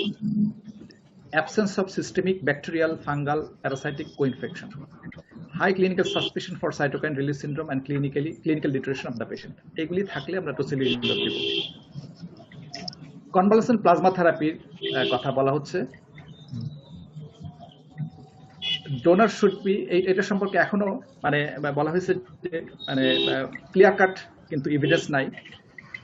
শুধুমাত্র মানে যেখানে investigation যেখানে research পারপাসে যেখানে include করা হয়েছে সেই পারপাসেই শুধু দেওয়ার কথা বলা হয়েছে বিদেশি গাইডলাইনগুলিতে। Donor should be healthy subject recovered from COVID-19 and preferably after 28 days with neutralizing titer more than 1:160 and binding titer more than 1:1000. এগুলো হচ্ছে ইন্ডিকেশন যে 18 বছরের বেশি বয়স, পজিটিভ SARS-CoV-2, সিমটমস হচ্ছে 8 থেকে 10 দিনের বেশি, inform consent, sick or life-threatening disease defined by at least one of the following: increasing dyspnea, respiratory rate more than 30, saturation 88 এর নিচে, PF ratio less than 300, lung infiltrate more than 50% within 24 to 48 hours, septic shock, multi-organ failure. এদেরকে আমরা দিতে পারি। এবং severe কেসে থ্রোম্বোপ্রোফাইলেক্সিস in severe case বলা হচ্ছে লো মলিকুলার হেপারিন, মডারেট কেসের মতোই, মডারেটে যেরকম ডোজ সেরকমই 1 milligram per KG subcutaneously twice daily. এটা কতদিন দিব? Given until symptom resolves and improves, followed by rivaroxaban 10 milligram once daily for 2 months। Moderate কেসে 1 মান্থ ছিল, সিভিয়ার কেসে এখানে 2 months বলা হয়েছে।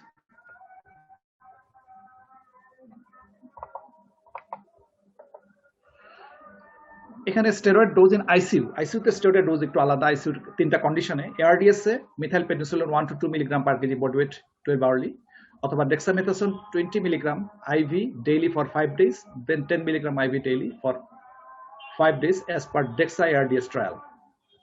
রিফ্র্যাক্টরি সেপটিক শকে হাইড্রোকর্টিসন 50 মিলিগ্রাম আইভি 6 আওয়ারলি, এবং সাইটোকাইন রিলিজ সিন্ড্রোমে methyl penicillin 1 to 2 milligram per KG 12 hourly, same as this one, or dexamethasone 10 milligram 6 hourly.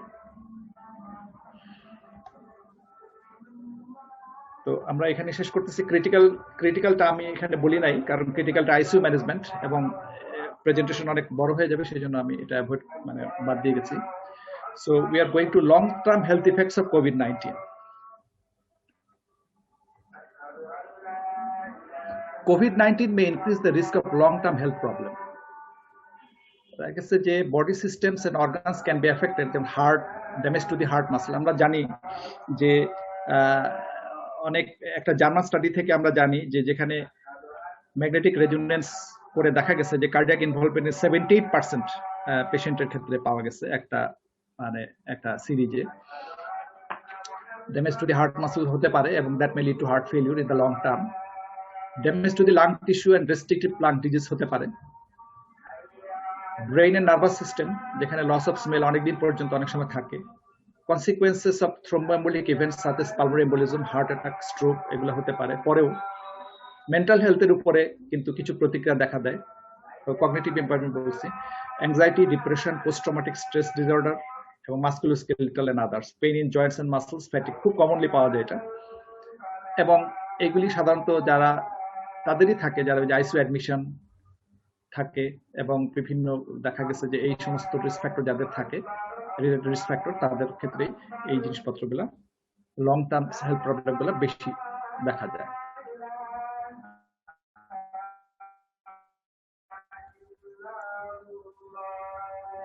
আমরা actually we are beginning to understand this long term symptoms, এবং the data is still in the early stage. এবং এই যে COVID-19 এর acute stage পার হওয়ার পরে যে সিমটমগুলি থাকে, এগুলিকে সাইন্টিফিক্যালি আমরা এখন পোস্ট অ্যাকিউট কোভিড বলছি, যেটাকে লেমেন টার্মে লং কোভিড বলা হয়। এই লং কোভিডটা অ্যাকচুয়ালি এটা একটা ফেসবুকের বা মানে সোশ্যাল মিডিয়ার তৈরি। Patients group are providing peer support, and one such group on Facebook called Long COVID Support Group already has more than 7,000 members. This group is calling proper rehab, research and recognition. তারা এগুলোর দাবি জানাচ্ছে। The hashtag Long COVID is being used on social media to personal experiences. So এই social মিডিয়াতে long Covid নামে এটা পরিচিত। কেউ এটাকে লং হল কোভিড-19 বলা হয়। তো সাইন্টিফিক্যালি আমরা এটাকে পোস্ট অ্যাকিউট কোভিড হিসেবে আমরা লেবেল করে থাকি। পোস্ট অ্যাকিউট কোভিডটার মানে একদম ইন্টারন্যাশনালি কোনো ডেফিনেশন নাই। তো কিছু কিছু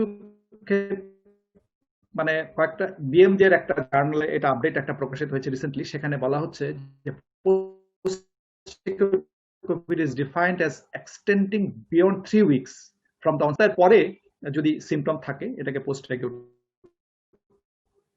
কোভিড-19 বলা হচ্ছে, এবং ক্রনিক কোভিড-19 এই টার্মটা ইউজ করা হচ্ছে যদি 12 সপ্তাহ পরে থাকে। It extends beyond 12 weeks. How common is it? On the UK COVID, 10% in UK COVID study. A recent US study found that 35% of the people had not returned to their previous level of health 14 to 21 days after a positive test. তাহলে তার incidence কিন্তু কম না একেবারে। Why some people are affected? It is not known why some people's recovery is prolonged. Persistent viremia due to weak or absent antibody response, relapse or reinfection, inflammatory and other immune reactions, deconditioning, mental factors such as post-traumatic stress may all contribute. Long-term respiratory, musculoskeletal, neuropsychiatric sequelae have been described for other coronavirus, SARS এবং Mars যেগুলো আগের, সেগুলোতেও কিন্তু long term respiratory বা এই সমস্ত সিমটমগুলো persist করেছিল। কি কি সিমটম আছে? Post acute COVID-19 seems to be a multi-system disease and symptoms vary widely. Even so-called mild COVID-19 may be associated with long-term symptoms. অনেকে মনে করে মাইল্ড ডিজিজে লং টার্ম হবে না, কিন্তু মাইল্ড ডিজিজেও কিন্তু লং টার্ম সিমটম থাকতে পারে। Most commonly cough, low-grade fever and fatigue, all of which may relapse and remit. Other reported symptoms include shortness of breath, chest pain, headache, neurocognitive difficulties, muscle এবং joint pain। এই blue কালারে লেখা যেগুলো সেগুলো most common. Weakness, GI upset, rashes, metabolic disruption such as poor control of diabetes, thrombotic complications, depression and other mental health conditions. এই সিমটমগুলো নিয়ে post acute COVID-19 পেশেন্টগুলো আসতে পারে। কার্ডিওপালমোনারি কমপ্লিকেশনস গুলা হচ্ছে perhaps 20% of patients admitted with COVID-19 have clinically significant cardiac involvement. এগুলো clinically significant। আর occult involvement আরো common. occult involvement may be even commoner. Cardiopulmonary complications include myocarditis, pericarditis, myocardial infarction, dysrhythmia, pulmonary embolus. They may present several weeks after acute COVID-19. খুবই দুঃসংবাদ। এগুলি মানে এত লেটেও কিন্তু appear করতে পারে। They are commoner in patients with pre-existing cardiovascular disease, but they have also been described in young, previously active patients. Various pathological mechanisms have been proposed, including viral infiltration, inflammation, microthrombi, downregulation of H2 receptor. Mental health and well-being. Most publications of COVID-19 and mental health have emphasized individual reactions to pandemics such as anxiety, stress, and conditions related to broken routines in individuals. এগুলা COVID-19 প্যান্ডেমিকে সবারই actually থাকে। যখন post মানে acute Covid হয়ে যায় তখন কি হয়, লেমেন অ্যাকাউন্ট থেকে আমরা জানতে পারি যে post acute COVID-19 is often associated with low mood, hopelessness, heightened anxiety, difficulty sleeping. Post-traumatic stress disorder may occur, especially in healthcare workers and other with caring responsibilities. এটা হচ্ছে লাস্ট স্লাইড। কিভাবে আমরা support করতে পারি recovery from কোভিড-19? Post acute কোভিড-19কে আমরা আসলে দুইটা গ্রুপে দেখতে পারি। যে সিমটম, যারা সিমটম কমপ্লেন করছে যে সিমটমগুলা present in absence of specific organ dysfunction কিনা, আর symptoms present in association with organ dysfunction কিনা। যেগুলা অর্গান ডিসফাংশনে নাই তাদের জাস্ট এক্সপ্লেনেশন করা এবং আস্তে আস্তে ধীরে ধীরে তারা ঠিক হয়ে যাবে, এবং যাদের অর্গান ডিসফাংশন আছে তাদেরকে কিন্তু ইভালুয়েশন করতে হবে। Offering them under treatment under investigation is also not desirable. Appropriate investigation should be done based on clinical evaluation. এবং we need to develop structured post-acute COVID-19 follow-up care facility. যে আমাদের কিন্তু এই long term covid symptom deal করার জন্য আমাদের একটা পোস্ট-acute COVID-19 follow-up care facility তৈরি করা দরকার। Thank you for patient hearing. Sorry I have taken time.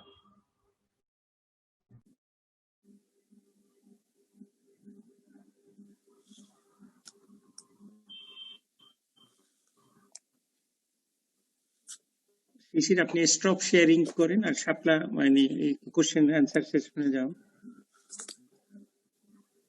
আমি কি স্ক্রিন শেয়ারিং অফ করে দিব? জি, আপনি স্টপ শেয়ারিং করেন। জি। Thank you, sir, for this rich session. You described the pathophysiology, risk factor, and the signs and symptoms of COVID-19 so clearly. So it is clearly understood why oral antibiotics like azithromycin which is invariably used in the treatment of COVID-19 has no role in the treatment of the COVID-19. Rather, there is a role of antiviral, low molecular weight heparin, and so on. In spite of this rich session, maybe there are some confusion. Through this question answer session, all confusion will be cleared. Now I will request everyone to clear their confusion. If there is any confusion, please clear through the question and answer session.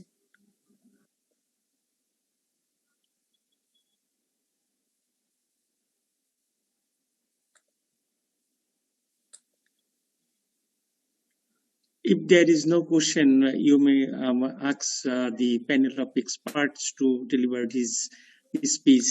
By this time, if we can get some questions, so we can answer it properly. আসসালামু আলাইকুম, আমি doctor Mohammad Nazrul Islam. আমার একটি প্রশ্ন আছে শিশির স্যারের কাছে। সেটা হচ্ছে যে অলরেডি আপনি বলছেন, সেক্ষেত্রে আমি আরেকটু বেশি জানতে চাচ্ছি। সেটা হচ্ছে যে পোস্ট অ্যাকিউট কোভিড-19 যেটা সম্বন্ধে বললেন, এরকম রোগী কিন্তু আমি পাচ্ছি অলরেডি। আমার অধীনে এই মুহূর্তেও ভর্তি আছে কয়েকজন রোগী যারা এরকম সিচুয়েশন পজিটিভ কেস ছিল, এবং সাইকোসিসটা কিন্তু খুব বেশি হচ্ছে, এবং এটা আমারকে সাহায্য করতেছেন একজন সাইকিয়াট্রিস্ট। গত 5 দিন দেখছেন কন্টিনিউয়াস, কিন্তু আমার পেশেন্টের অ্যাগ্রেশনটা কমতেছে না। উনি তার অ্যাটেন্ডেন্টকে কামড় দিতেছেন, মারতেছেন, ঘুম হচ্ছে না, কোনোভাবে কন্ট্রোল করা যাচ্ছে না। তো এই ক্ষেত্রে কোনো বিশেষ কোনো গাইডলাইন আছে কিনা, কিভাবে একে কন্ট্রোল করা যায়? স্যার, এই প্রশ্ন উত্তর দেওয়ার জন্য আমি শ্রদ্ধেয় স্যার ফয়সাল স্যারকে অনুরোধ করতেছি।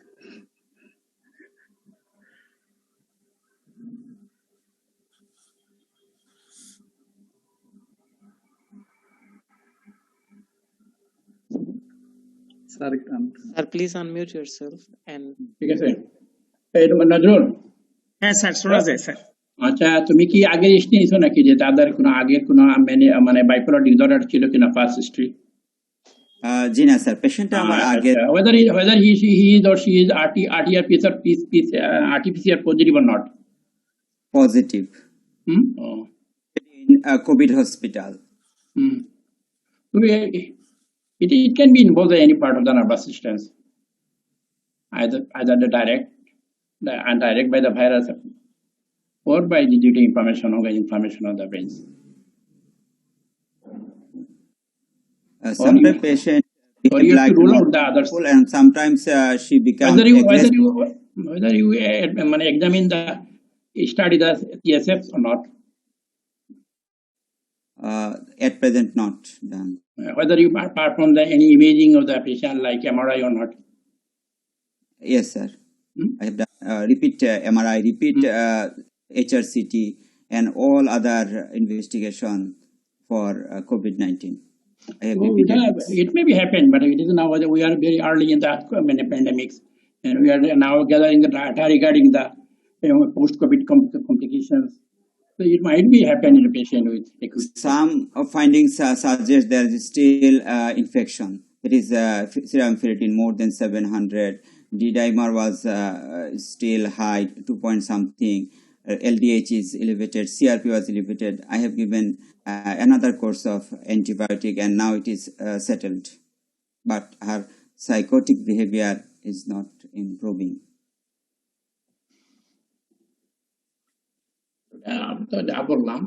It might be due to a manifestation of systemic inhibition of the infections.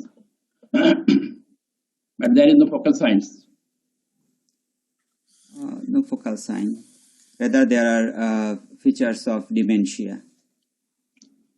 Some features of dementia present. Whether Professor Mathuran can add something or not. Whether he is able or not. I think he is not available in this. Early, it may involve any part of the brain because they are systemic disease. It may either be viremia or ongoing inflammations.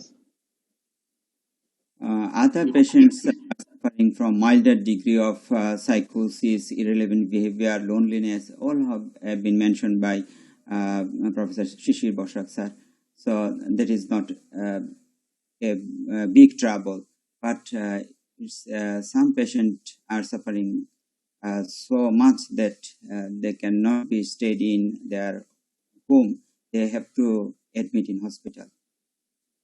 আচ্ছা doctor Nazrul ওনার বয়স কত ছিল ওনার এই পেশেন্টের বয়স হচ্ছে around 65 to 70 হবে। Physically well.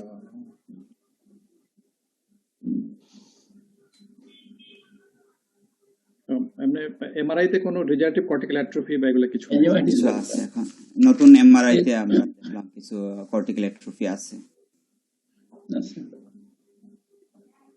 এটা আমার মনে হয় ডিমেনশিয়া বা ওর হয়তো অন্য কোনো কিছু প্রবলেম থাকতে পারে বা এটা একটা এক্সেপশন নট দ্য রুল হয়তো তার মানে এটা তো এটা পোস্ট কোভিড সিনড্রোম এটা evolving it may be one of the manifestation of long Covid maybe long covid near features. Okay, thank you sir. এখানে একটু জিজ্ঞেস করতে পারি আপনাকে, এই পেশেন্টের কি ফ্যামিলি হিস্ট্রি নিয়েছিলেন? আগে কি এরকম কিছু ছিল কখনো? Long 65 years she is living and the family history থেকে কখনো কি তার এরকম কোনো বিহেভিয়ার কি আগে ছিল? এটা কি নিয়েছিলেন? যতটুকু জানা যায় উনি এর আগে ভালো ছিলেন, ওনার এই ধরনের সিমটম ছিল না। যখন কোভিড হয় তারপরে এইরকম সিমটম ডেভেলপ করে। ওনার ডায়াবেটিস আছে, ব্লাড প্রেশার আছে, ওনার কার্ডিয়াক অ্যাবনর্মালিটিস আছে, এখন তো রেসপিরেটরি প্রবলেম আছেই, কিন্তু সেটা এখন বেশ কন্ট্রোল হয়ে গেছে, সবকিছু she is under control, only psychotic behaviour. ওকে,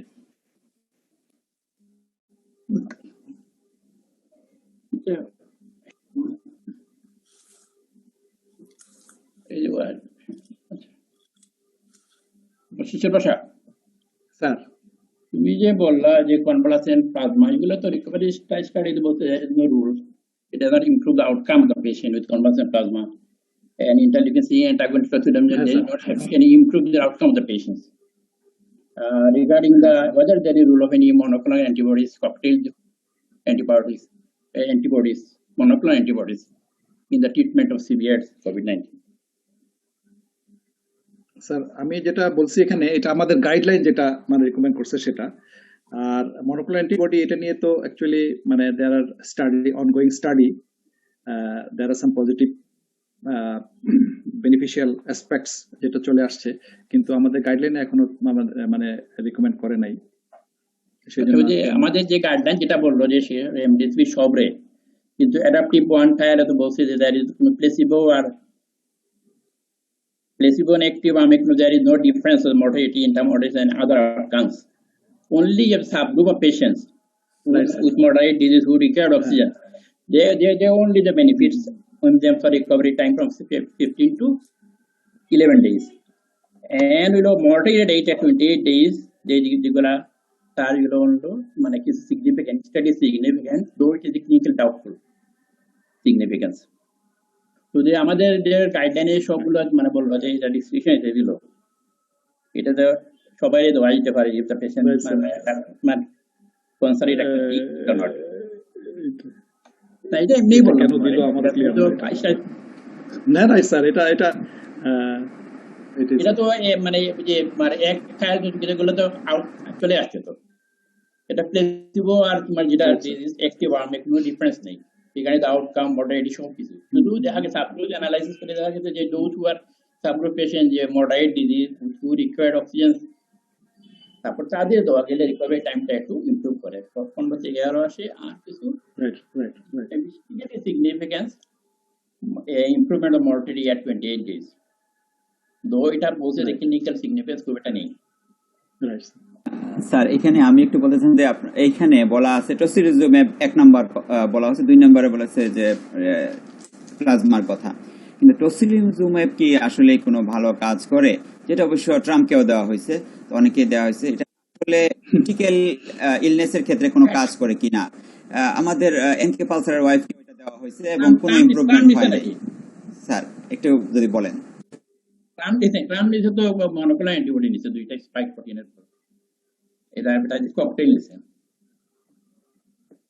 শেষে তুমি বলো এটা যে তোমার টসিলিজুমেব তুমি বললা এটা যে কি জন্য, তোমার কি এটার এভিডেন্স কি আছে? টসিলিজুমেবের এই গাইডলাইনে যেটা বলা আছে, টসিলিজুমেবকে স্ট্রেট ওয়ে কোনো ইন্ডিকেশন এখানে বলে নাই, ইট মে বি কনসিডার্ড সেটা লেখা আছে যে এটা ট্রিটিং ফিজিশিয়ান এগুলা কয়েকটা প্যারামিটার দেওয়া আছে, ইন্ডিকেশন দেওয়া আছে, সেই ইন্ডিকেশন মাফিক সে এটা মানে সে দিতে পারে। তবে আপনি তো স্যার জানেনই যে কয়টা পেশেন্টকে আসলে টসিলিজুমেব দেওয়া হয়েছে, খুব বেশি কোনো বেনিফিশিয়াল ইফেক্ট প্র্যাকটিক্যালি, যেটা আমার প্র্যাকটিক্যাল এক্সপেরিয়েন্স থেকে খুব পাওয়া যায় নাই। ইয়ের সাথে আমি একমত, ডক্টর নজরুলের সাথে আমি একমত, খুব বেশি একটা বেনিফিশিয়াল ইফেক্ট আমি যে আমার যেগুলা যে ক্ষুদ্র অভিজ্ঞতার মধ্যে আমি তো বেশি দেখি না, আমি প্রায় 6টা% দিচ্ছি, কিন্তু they all died, including my friends, close friends.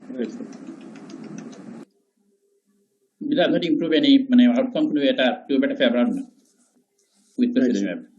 Right, sir. It is ineffective rather.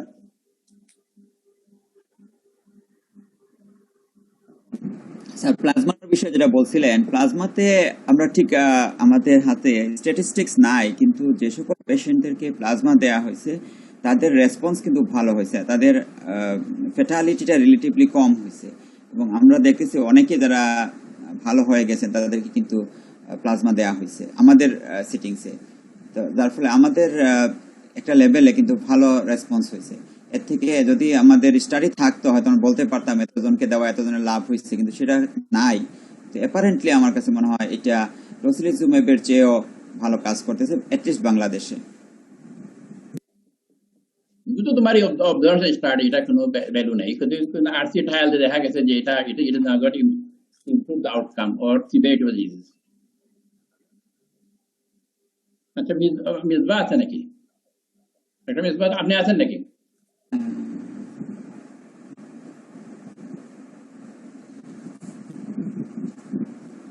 হ্যাঁ, আমাদের সাথে ডক্টর মেজবুল ইসলাম আছেন। মেজবা ভাই আপনি একটু আনমিউট করে এই করেন, আসেন।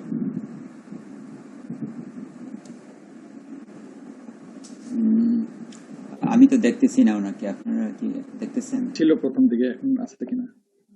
এখন নাই হচ্ছে, আমি চেক করে ফেললাম, নাই।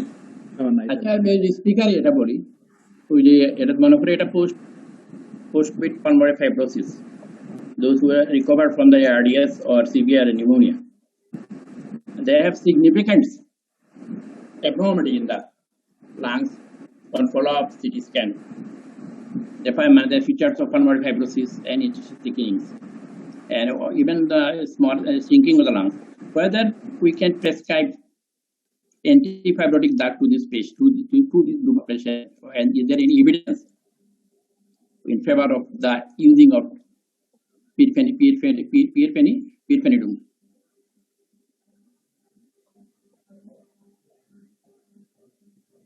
না, এটা ডাক্তার আছে, আমি এটা তাকে দিয়েছি 3 মাসের জন্য, এটা বলতেছে কি এটা উনি ইন্ডিপেন্ডেন্ট আছে, ওটা তো interpreted that experience of interstitial lung disease to him because it is used in the antibiotic pulmonary fibrosis. ঠিক আছে, এখন তো আমার জানা নাই। বিষয় আপনি কি ম্যাডাম আছে নাকি? I express my gratitude and honor to Professor Sufia Rahman, Madam, for joining us in our CME programs and in these hours sessions.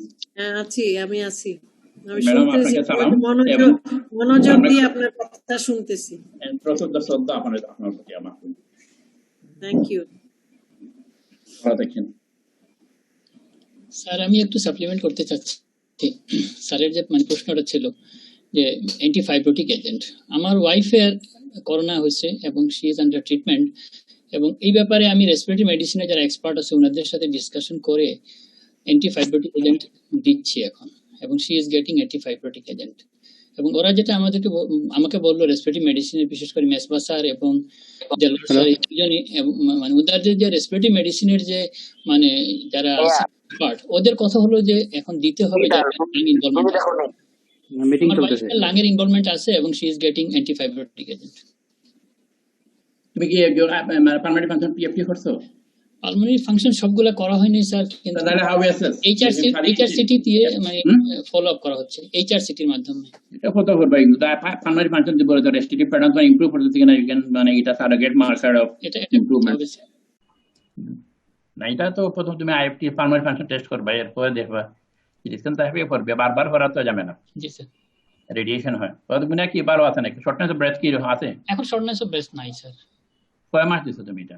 না, এখন তো শুরু হয়েছে, তার তো এখনো 1 মাস হয় নাই, তার করোনা ধরা পড়ছে প্রায় 20 দিন। পালমোনারি ইনভলভমেন্ট হতো, এটা ফাইব্রোসিস প্যাটার্ন আছে কিনা, ব্যান্ড আছে, তারপরে থিকেনিং আছে, অত কিছু ডিটেইলস স্যার আমি বলতে পারবো না, কিন্তু এখন যতটুকু মনে আছে 15% এর কিছু বেশি আছে ইনভলভমেন্ট। এবং আমি এটা রেসপিরেটরি মেডিসিনে ওদের সাথে ডিসকাশন করছিলাম, ওরাও আমাকে বললো একই কথা। কার্ডিওলজিস্টের সাথে ঢাকা মেডিকেলে যোগাযোগ করলাম, প্রফেসর এম এ ওয়াদুদ, উনিও আমাকে একই কথা বললো যে অ্যান্টিফাইব্রোটিক এজেন্ট দিয়ে দেওয়াই উচিত, তাই সে পাচ্ছে। 15% না 50%? 15 50 15%। 15% তো এমনি সাধারণ মাস, এটা তো আমাদের যে কোন মাসে 20-24 থাকে, there is all not serious. আচ্ছা স্যার, যেটা আমি জানতে চাইছিলাম, বিশেষ করে আমরা এখন যেটা ফেস করতেছি, prevention is better then cure. এখন প্রিভেনশনের জন্য আমরা কি করতে পারি? যেমন আমি কিছু আমার কলিগদেরকে দেখতেছি যে আমাদের চেম্বারে এয়ার পিউরিফায়ার ওনারা ইউজ করতেছে। এখন এয়ার পিউরিফায়ার আসলে ভাইরাস প্রোটেকশনে কোনো রোল আছে কিনা, বা বিশেষ করে ক্লোজ স্পেস যেটা যেমন আমাদের চেম্বার আছে বা আমাদের বিভিন্ন সেমিনার সিম্পোজিয়াম যেখানে আমরা করি, সেখানে তো ভাইরাস ভেন্টিলেশনের সুযোগ নাই বলেই চলে, ভেন্টিলেশন তো এনাফ না। তো সেখানে ভেন্টিলেশন যেখানে নাই ঠিক মতো, সেখানে এয়ার পিউরিফায়ার আমরা ইউজ করতে পারি কিনা, সেটা আমার স্পিকারের প্রতি একটা কোয়েশ্চেন। এই প্রশ্নের উত্তর অবশ্য আমার জানা নাই এয়ার পিউরিফায়ার সম্পর্কে, যদি কেউ জানেন উত্তর দিতে। এটা পারতো না।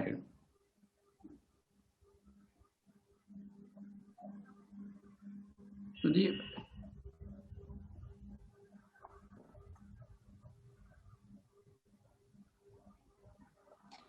যেটা এই কিছুক্ষণ আগে যেটা আমাদের ডিসকাশন হয়েছে যে সাইকোসিস, তো এইখানে আমি একটা বই আমার কাছে আছে, করোনার কেস বেস রিপোর্ট, এইখানেও দেখলাম যে সাইকোসিস নিয়ে এই ধরনের পেশেন্ট আসছে, এবং ওরা যে কি যেটা ইউজ করছে প্রথমে, এই যেমন আমরা কমন যেটা ইউজ করি রিসপেরিডন বা এরিপ্রিপ্রাজল, এইগুলা দিয়ে পেশেন্ট ইমপ্রুভ করে নাই, এবং ওই আমেরিকান যারা আছে ওনারা ইউজ করছে এসেনাপিন নামে একটা ড্রাগ, ওটা ইউজ করে পেশেন্ট ইমপ্রুভ করে গেছে, সাইকোটিক পেশেন্ট।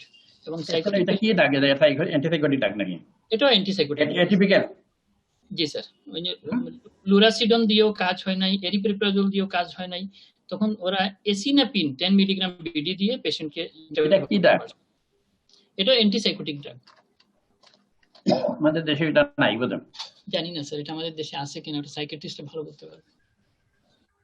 এটা মানে এখন আমি এটা দেখি। এটা আরেকটা জিনিস স্যার আমার একটু কোয়েশ্চেন ছিল, সেটা হলো যে বিশেষ করে এই যে কগনিটিভ ডিক্লাইন, হ্যাঁ কগনিটিভ ডিক্লাইন নিয়ে এখন যেটা আলোচনা চলতেছে, বিশেষ করে এই যেটা এখন চেন্নাইতে যে একটা রিপোর্ট হয়েছে, একজন মানে ভলান্টিয়ার সে ইউজ করার পরে করোনা ভ্যাকসিন, তার দেখা গেছে কগনিটিভ ডিক্লাইন হয়েছে। এবং আজকে শিশির বসাক স্যারও একই কথা বললেন যে virus can cause cognitive decline. তো এটা আসলে এই যে কগনিটিভ ডিক্লাইন, সেটা ভাইরাস যেহেতু করতে পারে, এখন ভ্যাকসিন করতে পারে কিনা সেটা নিয়ে আমার একটা প্রশ্ন।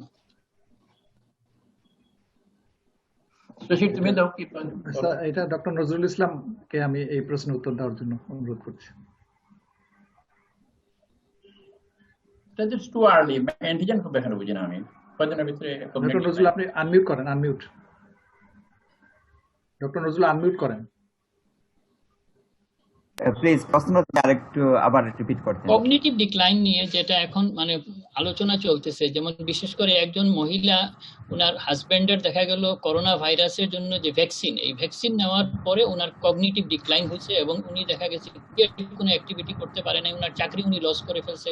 এবং ওই মহিলা বিশেষ করে চেন্নাইতে সে মামলা করছে, মামলা করার পরেও আবার মানে সেরাম ইনস্টিটিউট উল্টা মামলা করছে যে না তুমি আমাদের মানে সুনাম নষ্ট করতেছো, তোমার ভ্যাকসিনের ফিউচার নষ্ট করে দিচ্ছ। এখন ওই মহিলা বলতেছে যে না, এটা কোটি কোটি মানুষ যেহেতু ইউজ করবে এই ভ্যাকসিন, এটা দিয়ে যে আমার হাজবেন্ডের যেহেতু কগনিটিভ ডিক্লাইন হয়ে গেছে এবং সে এখন আর জব হারিয়ে ফেলছে। এখন আসলে এটা সম্পর্কে আপডেটটা কি, যে কগনিটিভ ডিক্লাইন তো এই ভাইরাস করতে পারে, যেটা আমাদের শিশির পোশাক স্যার একটু আগে মানে প্রেজেন্টেশনে বলছেন যে this virus can cause cognitive decline. এখন এই ভ্যাকসিন যেটা আমরা ইউজ করবো সেটা কি কগনিটিভ ডিক্লাইন করবে কিনা? কারণ প্রথম দিকে যেমন এই মানে নিউরোলজিক্যাল প্রবলেম ক্রিয়েট করার কারণেও কিন্তু লন্ডনে এই ভ্যাকসিনটা সাময়িক স্থগিত করা হয়েছিল। বিশেষ করে এই ধরনের কোনো কি আসলে স্টাডি আছে কিনা? আসলে এটা একটা বেশ প্রিমেচিওর বিষয়, কারণ হচ্ছে ভ্যাকসিনটা রিসেন্টলি ডেভেলপ হয়েছে। ভ্যাকসিন নিয়ে এখন অফিসিয়ালি কেউ দেওয়া শুরু করেনি, শুরু করবে হয়তো এই মাসে, কেউ আগামী মাসে শুরু করবে। এখন অফিসিয়ালি দেওয়া নেই, যা হয়েছে সবই ট্রায়াল, থার্ড ফেজ ট্রায়ালগুলো চলছে। সেটা থেকে কোনো একটা সিদ্ধান্তে উপনীত হওয়া সম্ভব না, এই ধরনের কোনো আর্টিকেল আমার চোখে এখনো পড়েনি পাবলিশড হওয়ার। তবে এটা সার্টেন যে virus itself may cause in large number of patients that cognitive impairment. Significant cognitive impairment occurs in COVID-19 disease, and I am getting a large number of such patients. But it is not the appropriate time to say whether the vaccine causes cognitive impairment or not. It should not be, because it is live attenuated vaccine virus, so it should not act like a virus. So we have to wait for articles.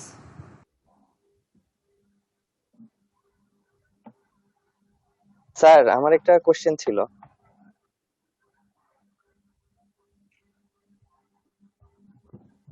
বলেন sir. Sir ধন্যবাদ sir, আপনি অনেক সুন্দর করে বলছেন।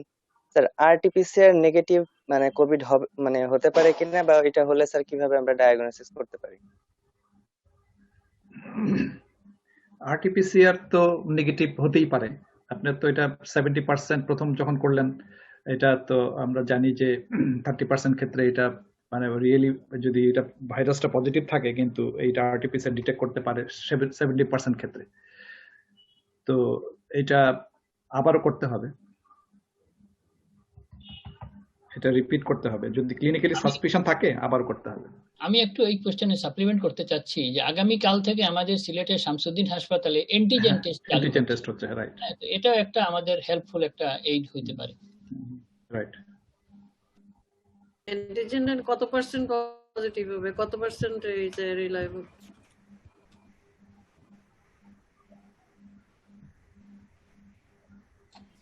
এটা reliability madam এখন antigen test শুরু হচ্ছে, ভেরি গুড নিউজ, কিন্তু এটার ইয়েটা কি, ক্লিনিক্যাল ইমপ্লিকেশনটা কি, কত percent you can rely on that? Madam sensitivity বোধ হয় अराउंड 60%। 50 60 to 60% sensitivity. আমি একটু সাপ্লিমেন্ট করতে চাচ্ছি এই বিষয়টাতে। এখন বাংলাদেশের গণস্বাস্থ্য এই অ্যান্টিজেন অ্যান্টিবডি কম্বিনেশনে একটা ভ্যাকসিন নিয়ে আসলো, তখন দেখা গেল তাদের সেন্সিটিভিটিটা হচ্ছে অ্যারাউন্ড 70%, 70 to 75%। তখন বাংলাদেশের ড্রাগ অ্যাডমিনিস্ট্রেশন বলল যে ওয়েস্টার্ন কান্ট্রিগুলোতে এই জাতীয় টেস্টের সেন্সিটিভিটি হচ্ছে মোর দেন 90%। যেহেতু সেখানে মোর দেন 90% এবং বাংলাদেশের এটাতে অ্যারাউন্ড 70%, সো এটাকে তারা বলল যে না, এটা ইফেক্টিভ না, সো এটাকে আমরা রিকগনাইজেশন দিব না। সেই তথ্য মোতাবেক ওয়েস্টার্ন অ্যান্টিজেন টেস্টগুলো 90%-এর বেশি সেন্সিটিভ হওয়ার কথা। না আমি পড়ছি এটা 60%, এটা আরটিপিসিআর থেকেও কম। আরটিপিসিআর 70% রয়েছে মানে সেন্সিটিভিটি, এটা কম। এটা এরপরে এটা নেগেটিভলি বলছে যে আরটিপিসিআর করার জন্য, স্ক্রিনিং এর জন্য বেটার। এটা যেটা স্ক্রিনিং এর জন্য বেটার অ্যান্টিজেন টেস্ট 60%। আমাদের যেমন দেখা গেছে, এমনও দিন গেছে যে বিশেষ করে চায়নাতে পার ডে ওরা 15 লাখ মানুষের করোনা টেস্ট করছে, পার ডে 15 লাখ। ইন্ডিয়াতেও লক্ষ লক্ষ মানুষের করোনা টেস্ট করা হয়েছে, কিন্তু এখন আমাদের দেশে মাত্র 15,000 মানুষের করোনা টেস্ট করা হচ্ছে। এই জন্য স্ক্রিনিং এর জন্য ইট ইজ বেটার। এবং পাইলট প্রজেক্ট যেটা শামসুদ্দিন হাসপাতালে নেওয়া গেছে, সেখানেও দেখা গেছে যে মানে বিশেষ করে যাদের আরটিপিসিআর করা হয়েছে সাইমালটেনিয়াসলি, ওদের করা হয়েছে অ্যান্টিজেন টেস্ট, অ্যান্টিজেন অ্যান্টিবডি সবই টেস্ট করা হয়েছে এবং রেজাল্ট দেখা গেছে ভালো। এবং এই রেজাল্ট ভালো দেখার কারণেই এটা সরকার পারমিশন দিচ্ছেন এবং 10টা মানে এই সদর হাসপাতালে শুরু হচ্ছে আগামীকাল থেকে। তারপর এটা যদি স্টাডি হতো, আমি যেটা চাইছিলাম আমাদের যারা কলিগ ওখানে আছে ওনারা যদি স্টাডি করতো, তাহলে আমরা একুরেট বলতে পারতাম যে এটা কতটুকু সেন্সিটিভ বা কতটুকু মানে কি নাম একুরেট রেজাল্ট আছে। সেইটা আসলে স্টাডি আমাদের এখানে হচ্ছে না, হইলেও এখনো পাবলিশ হয় নাই। কিছু স্টাডি হয়তো হয়েছে, এটা পাবলিকেশন এখনো হয় নাই, যার জন্য আমরা স্পেসিফিক বলতে পারি না। আমরা ইন্টারন্যাশনাল যেটা স্যার বলছেন ফয়সাল স্যার, ওইটার উপর আমাদের রিলাই করতে হবে। এখন আমাদের যেটা আমি এটা এবারেই বলছি,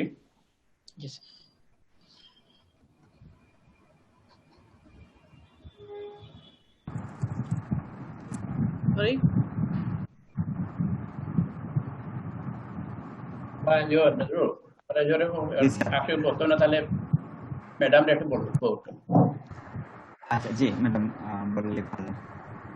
এটা দেখো আর এরপরে টাইম দিব না, জি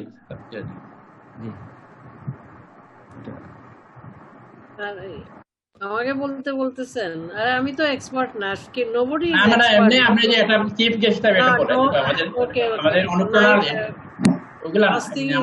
Thank you for inviting me. I really enjoyed and excellent presentation. As usual. Shishik Bosha has presented very nicely. All of us know about COVID very little. I will say we don't know A to Z yet. But there are a lot of studies, lot of papers has come out, lot of clinical implication and results are there, but still we don't know which one is the best. But we, so far from the beginning of this year and now we are end of this year, we have learned a few things to manage better than what it was. And we are doing that and it's more or less good, successful. But if we talk about the virus affecting right from the big toe to the head, it depends where the virus is sitting and giving the complication. Similarly, a lot of things we'll learn in future by seeing the effect of the COVID. I have few patients who had angioplasty, stenting, they are taking dual platelets. Now they have got COVID. So you give them the rivaroxaban, you have to give 1 month, 2 months, 3 months or more than that, we don't know. Because they are the patient who are more vulnerable.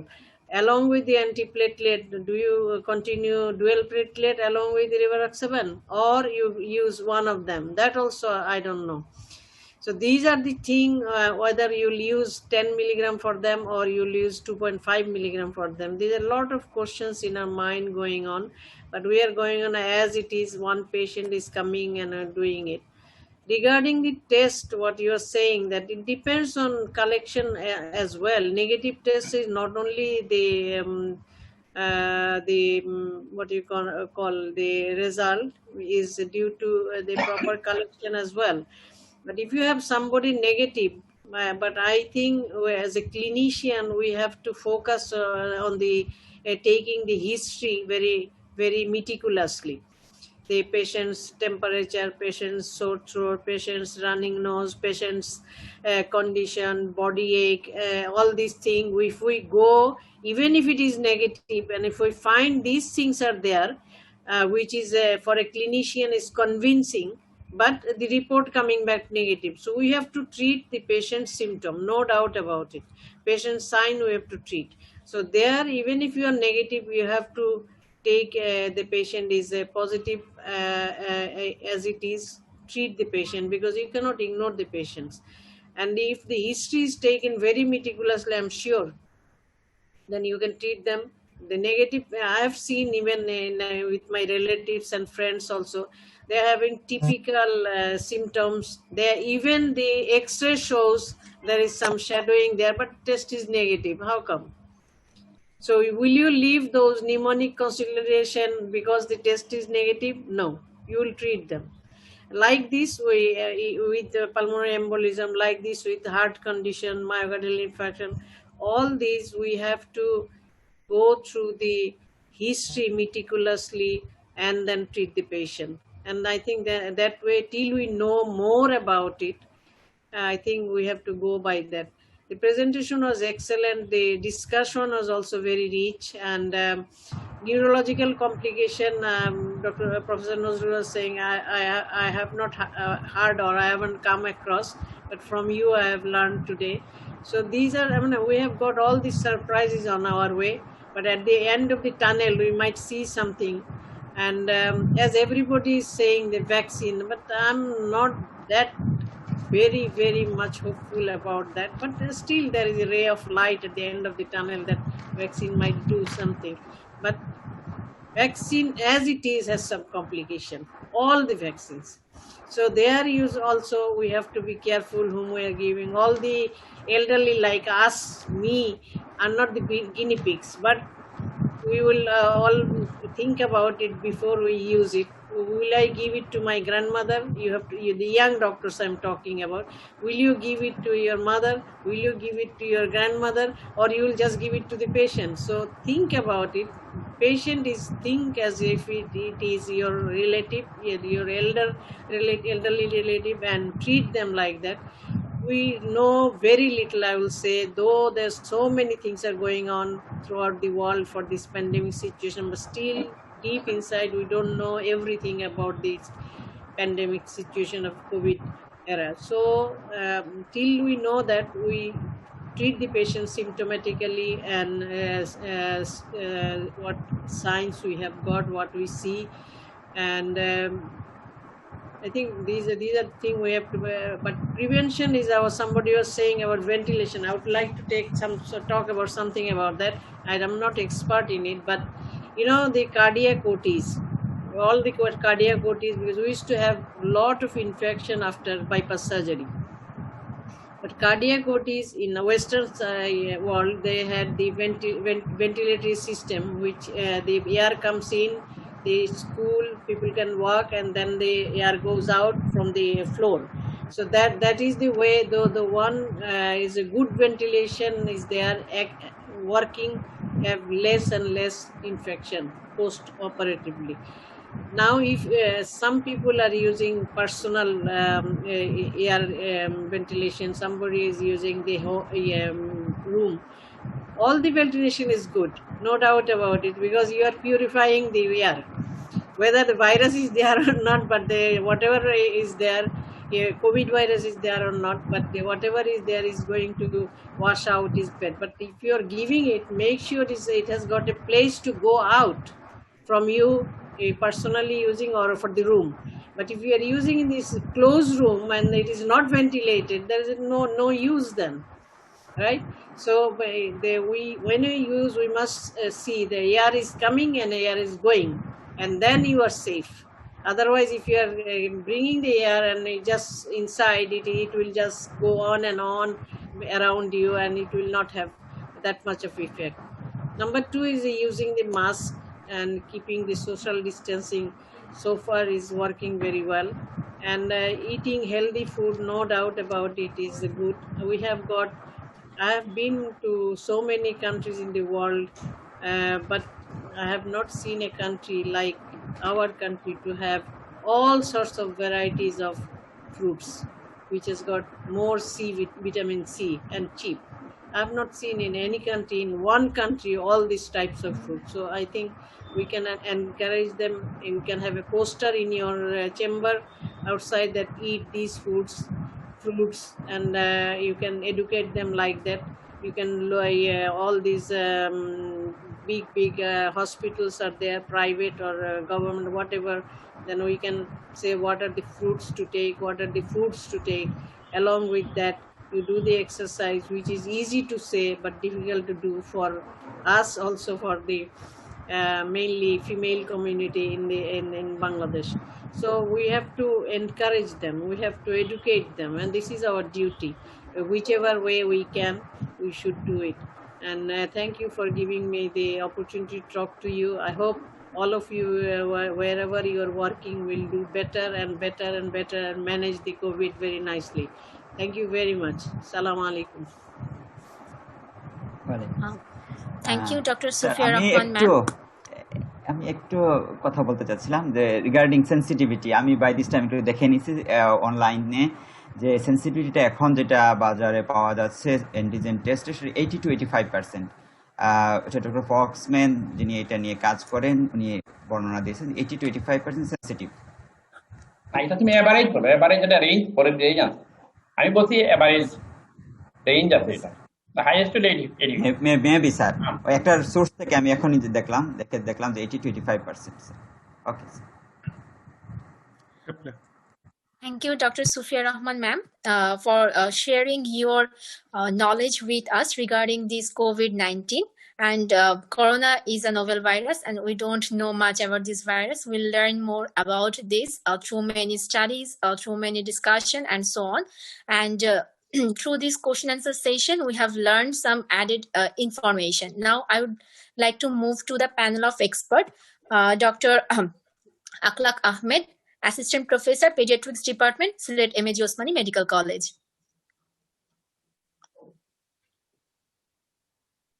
আচ্ছা শুনেন, আচ্ছা আসলে বলো। বিসমিল্লাহির রহমানির রহিম। আমি আজকের এই সায়েন্টিফিক সেমিনারে যে বিষয়টি উপস্থাপন করা হয়েছে, আমি প্রথমেই শিশির বসাক স্যারকে ধন্যবাদ জানাচ্ছি অত্যন্ত সুন্দর উপস্থাপনার জন্য। সবসময় খুব সুন্দর উপস্থাপন করেন। তো আমরা আসলে এই যারা এই মাউন্ট এডুলার সাথে কাজ করি, আমি এই অ্যাকিউট পোস্ট কোভিড সিনড্রোম নিয়ে আমরা কিছু কাজ শুরু করার চিন্তা করেছি। আসলে আমাদের হাতে অনেকগুলো পেশেন্ট আসছে বিভিন্ন ভাবে। তো এই ক্ষেত্রে আমরা কি করতে পারি, যে কথাটা শিশির বসাক স্যার বলছেন যে আমাদের একটা অ্যাকিউট পোস্ট কোভিড ক্লিনিক আমরা করতে পারি কিনা, যেখানে পেশেন্ট গুলো আসবে এবং এটাকে সামনে রেখে আমরা কোনো স্টাডি ডিজাইন করতে পারি কিনা, এটা একটা বিষয়। একটা বিষয় হচ্ছে আমরা পেডিয়াট্রিক্সে আসলে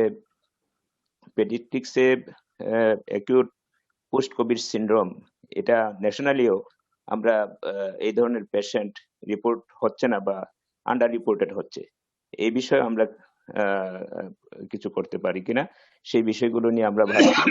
তো আমি এই বিষয়টা নিয়ে আমাদের কাজ শুরু করার ব্যাপারে আমরা যারা আজকে এই বিষয়টা উপস্থাপন করেছি বা শুনলাম, এই বিষয়ে আমাদের সকলের সহযোগিতা কামনা করছি। ধন্যবাদ সবাইকে।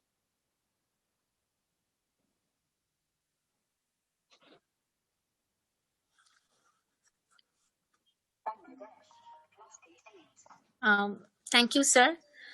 Sir, recently a news has come, has got some limelight that about 1/3 of patients in Dhaka Shishu Hospital are COVID positive. Would you like to say something about that? That why the patients, the child, are getting infected? আমার কাছে জি sir. আবার একটু প্রশ্নটা করেন please. Sir, সম্প্রতি একটি news প্রকাশিত হয়েছে যে ঢাকা শিশু হাসপাতালে প্রায় 1/3 শিশু মানে যারা রোগী হিসেবে ভর্তি আছেন তারা করোনা পজিটিভ তাদের রিপোর্টে এসেছে। তারা এই শিশুদের করোনা আক্রান্ত হওয়ার ব্যাপারটা আসলে যদি আমাদেরকে একটু বলতেন, এবং এমনকি আমাদের এসএম মানে Sylhet MAG Osmani medical college হাসপাতালের শিশু বিভাগেও কিন্তু করোনা রোগী রয়েছে, বাচ্চাদের মধ্যে দেখা গিয়েছে যে তারা আক্রান্ত হচ্ছে। হ্যাঁ, এই ব্যাপারে ঠিকই বলেছেন। আমাদের এই সম্প্রতি গত মাসে আমাদের কোভিডের হার অনেক বেড়ে গেছে। মানে 3 মাসে আমাদের কোনো করোনা পেশেন্ট ছিল না, কিন্তু গত এই 2 সপ্তাহে আমরা প্রায় 5 জন কোভিড পজিটিভ পেয়েছি এবং এর মাঝে 2 জন মারা গেছে। এটা একটা আমাদের জন্য অ্যালার্মিং।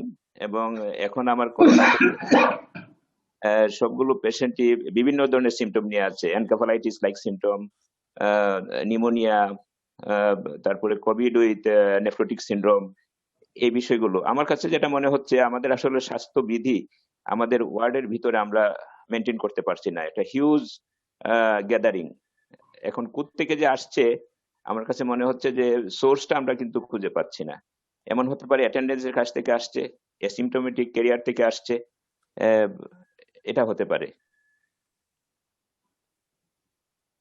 কিন্তু আমরা পেশেন্ট পাচ্ছি।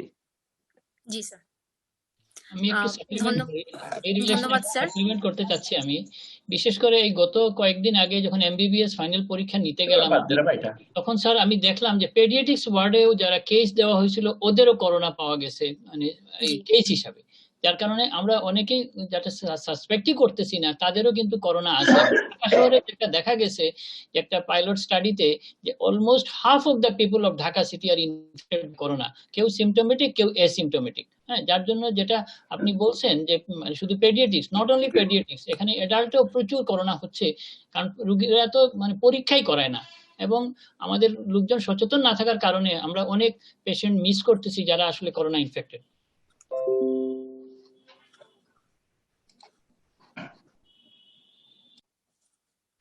Next, Aisha, next panel of experts. Thank you, sir. Now I would like to move to Dr. K.M. Akhtaruzzaman, Professor and Head of the Department of the Cardiology, Silet Women's Medical College, and Managing Director of Mount Adra Hospital.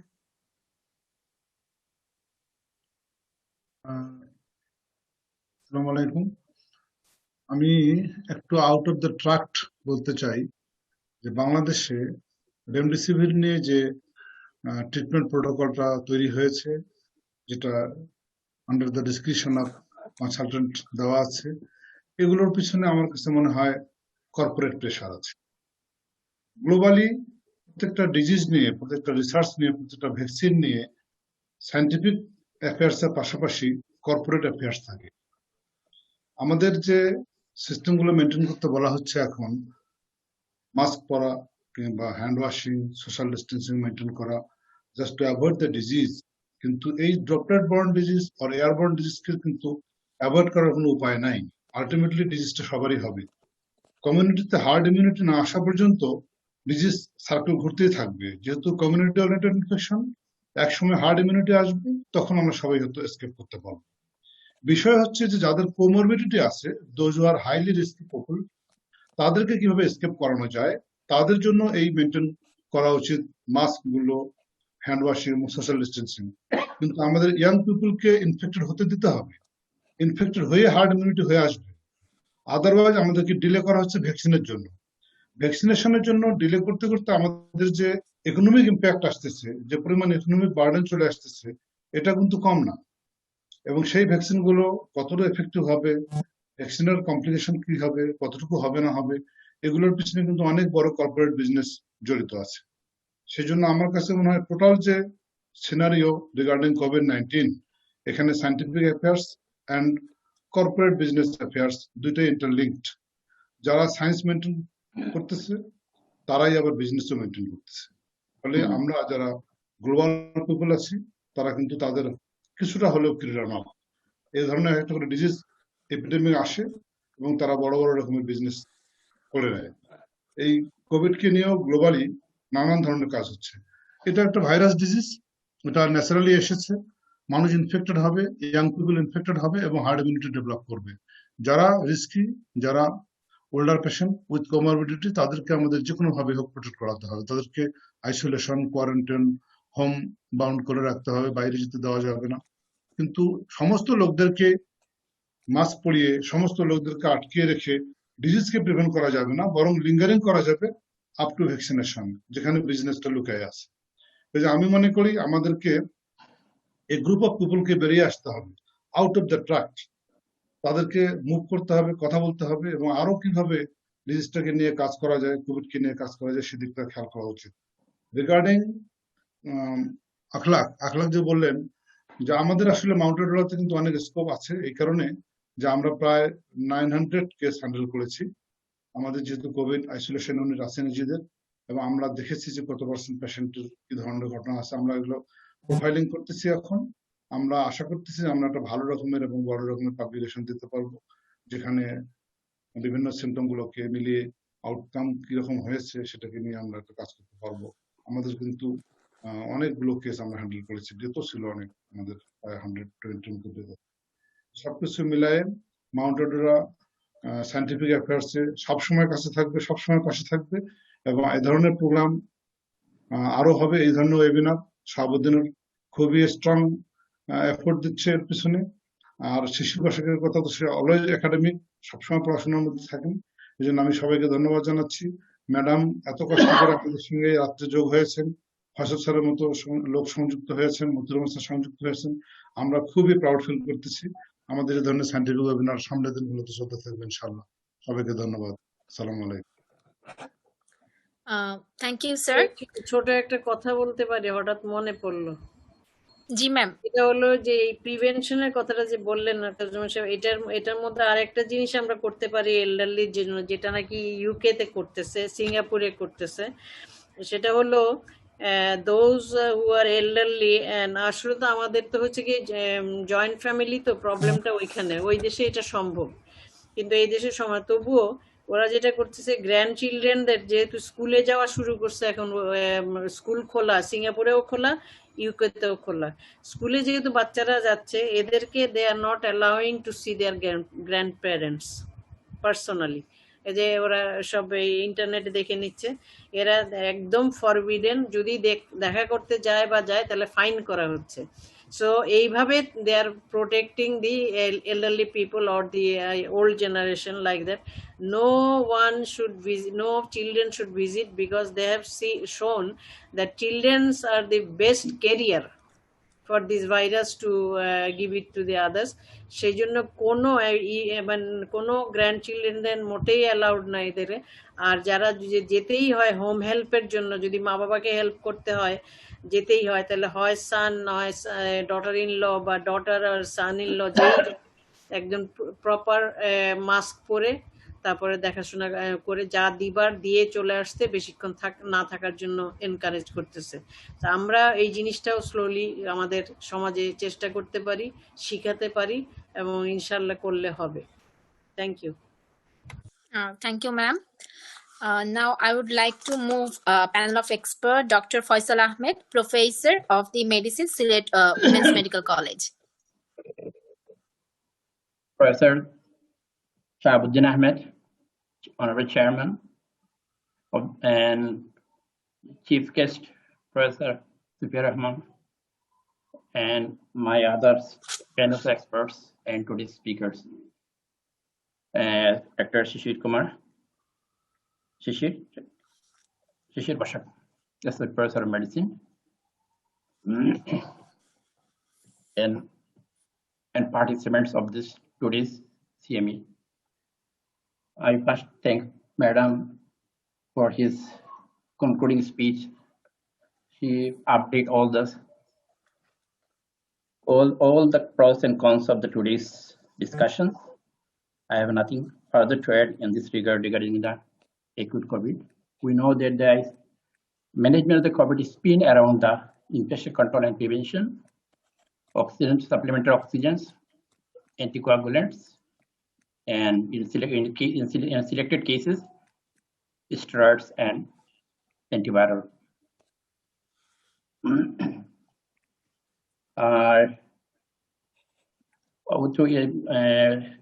Antivirals, but the Madam told us that there is no visible light at the end of the tunnel, but we expect that the light at the other end of the tunnel is the vaccines. We can save us, those who are especially elderly people, from the COVID. And it's equally long-term COVID. Long-term COVID, it is very early in the pandemics. So we are rather gathering the information and data regarding the long-term effects of its needs, longitudinal randomized control trial, observation trials and treatment trials for this long-term aspect of the COVID. Especially, we can now manage this patient in the outpatient settings, clinics, and I think it should be a multidisciplinary approach rather than individual specialties, because the coronavirus involves the lungs, kidney, brains, and other aspects, skin, lungs, and multiple organ can be involved. So we can hope for the overcoming the pandemic by only the hope is this, the availability of vaccine in the near future, so that we can deal with this new virus. With this word, I again thanks the speaker for his nice deliberations. Thank you.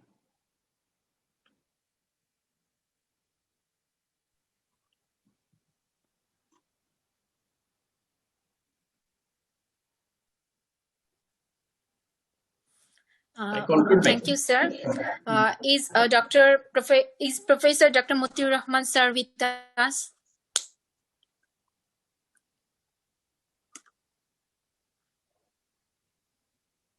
No, probably he is not with us.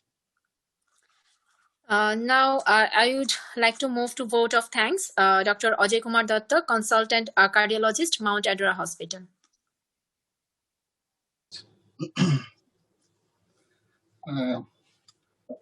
ধন্যবাদ। Actually আমার ইন্টারনেটে বেশ সমস্যা হচ্ছিল, যোগাযোগ করতে পারতেছিলাম না, অনেক কথা মিস করছি। তো প্রথমে আমি ধন্যবাদ দিতে চাই আমাদের প্রথম বক্তা ডক্টর শিশির কুমার প্রসাদ। উনি অত্যন্ত সাবলীলভাবে, সহজভাবে, সুন্দরভাবে কোভিড-19 এর লক্ষণ, চিকিৎসা এবং প্রতিকারের সমস্ত বিষয় নিয়ে আলোকপাত করেছেন। আমি ধন্যবাদ দিতে চাই আমাদের প্রধান অতিথি প্রফেসর সুফিয়া রহমান ম্যাডামকে।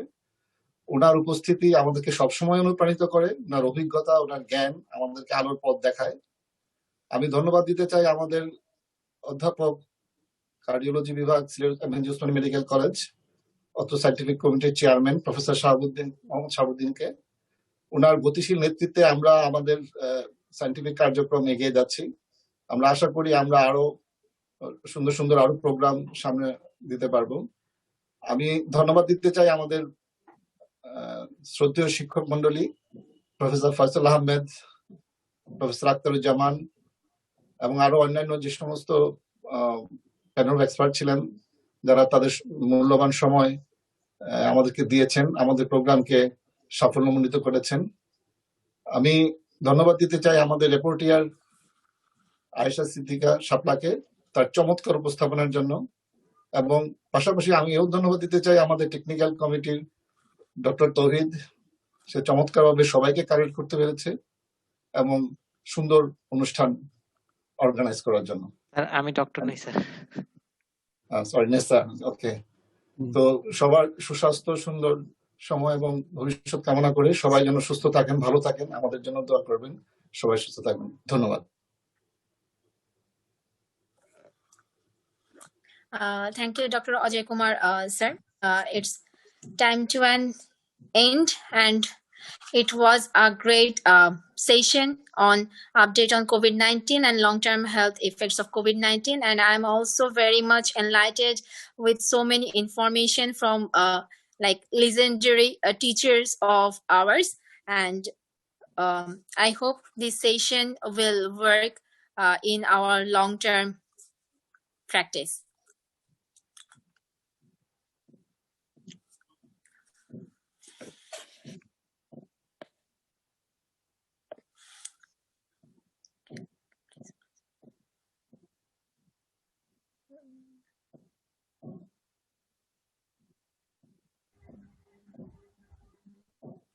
সভাপতিকে বলতে যে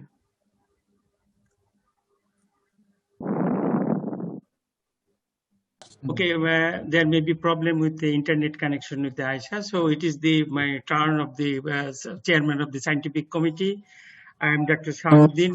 I am welcoming everyone to this scientific session, and it is a long 2 hours that we are all together, and we have heard from Dr. Shishir Boshak for a wonderful speech. And thanks was given to all. Especially, I am mentioning that Professor Subir Rahman is with us. Is the very he increases the glamour of our presentation, along with Professor Faisal Sars and other panel of experts. Dr. Akhtaruজ্জামান has contributed a lot. I want to announce the next scientific session will be on 25th December of this month. It will be from pediatrics departments, and they will organize the next session. And with this word, I like to conclude here. And thanks everyone for joining and with us. We are very much delighted.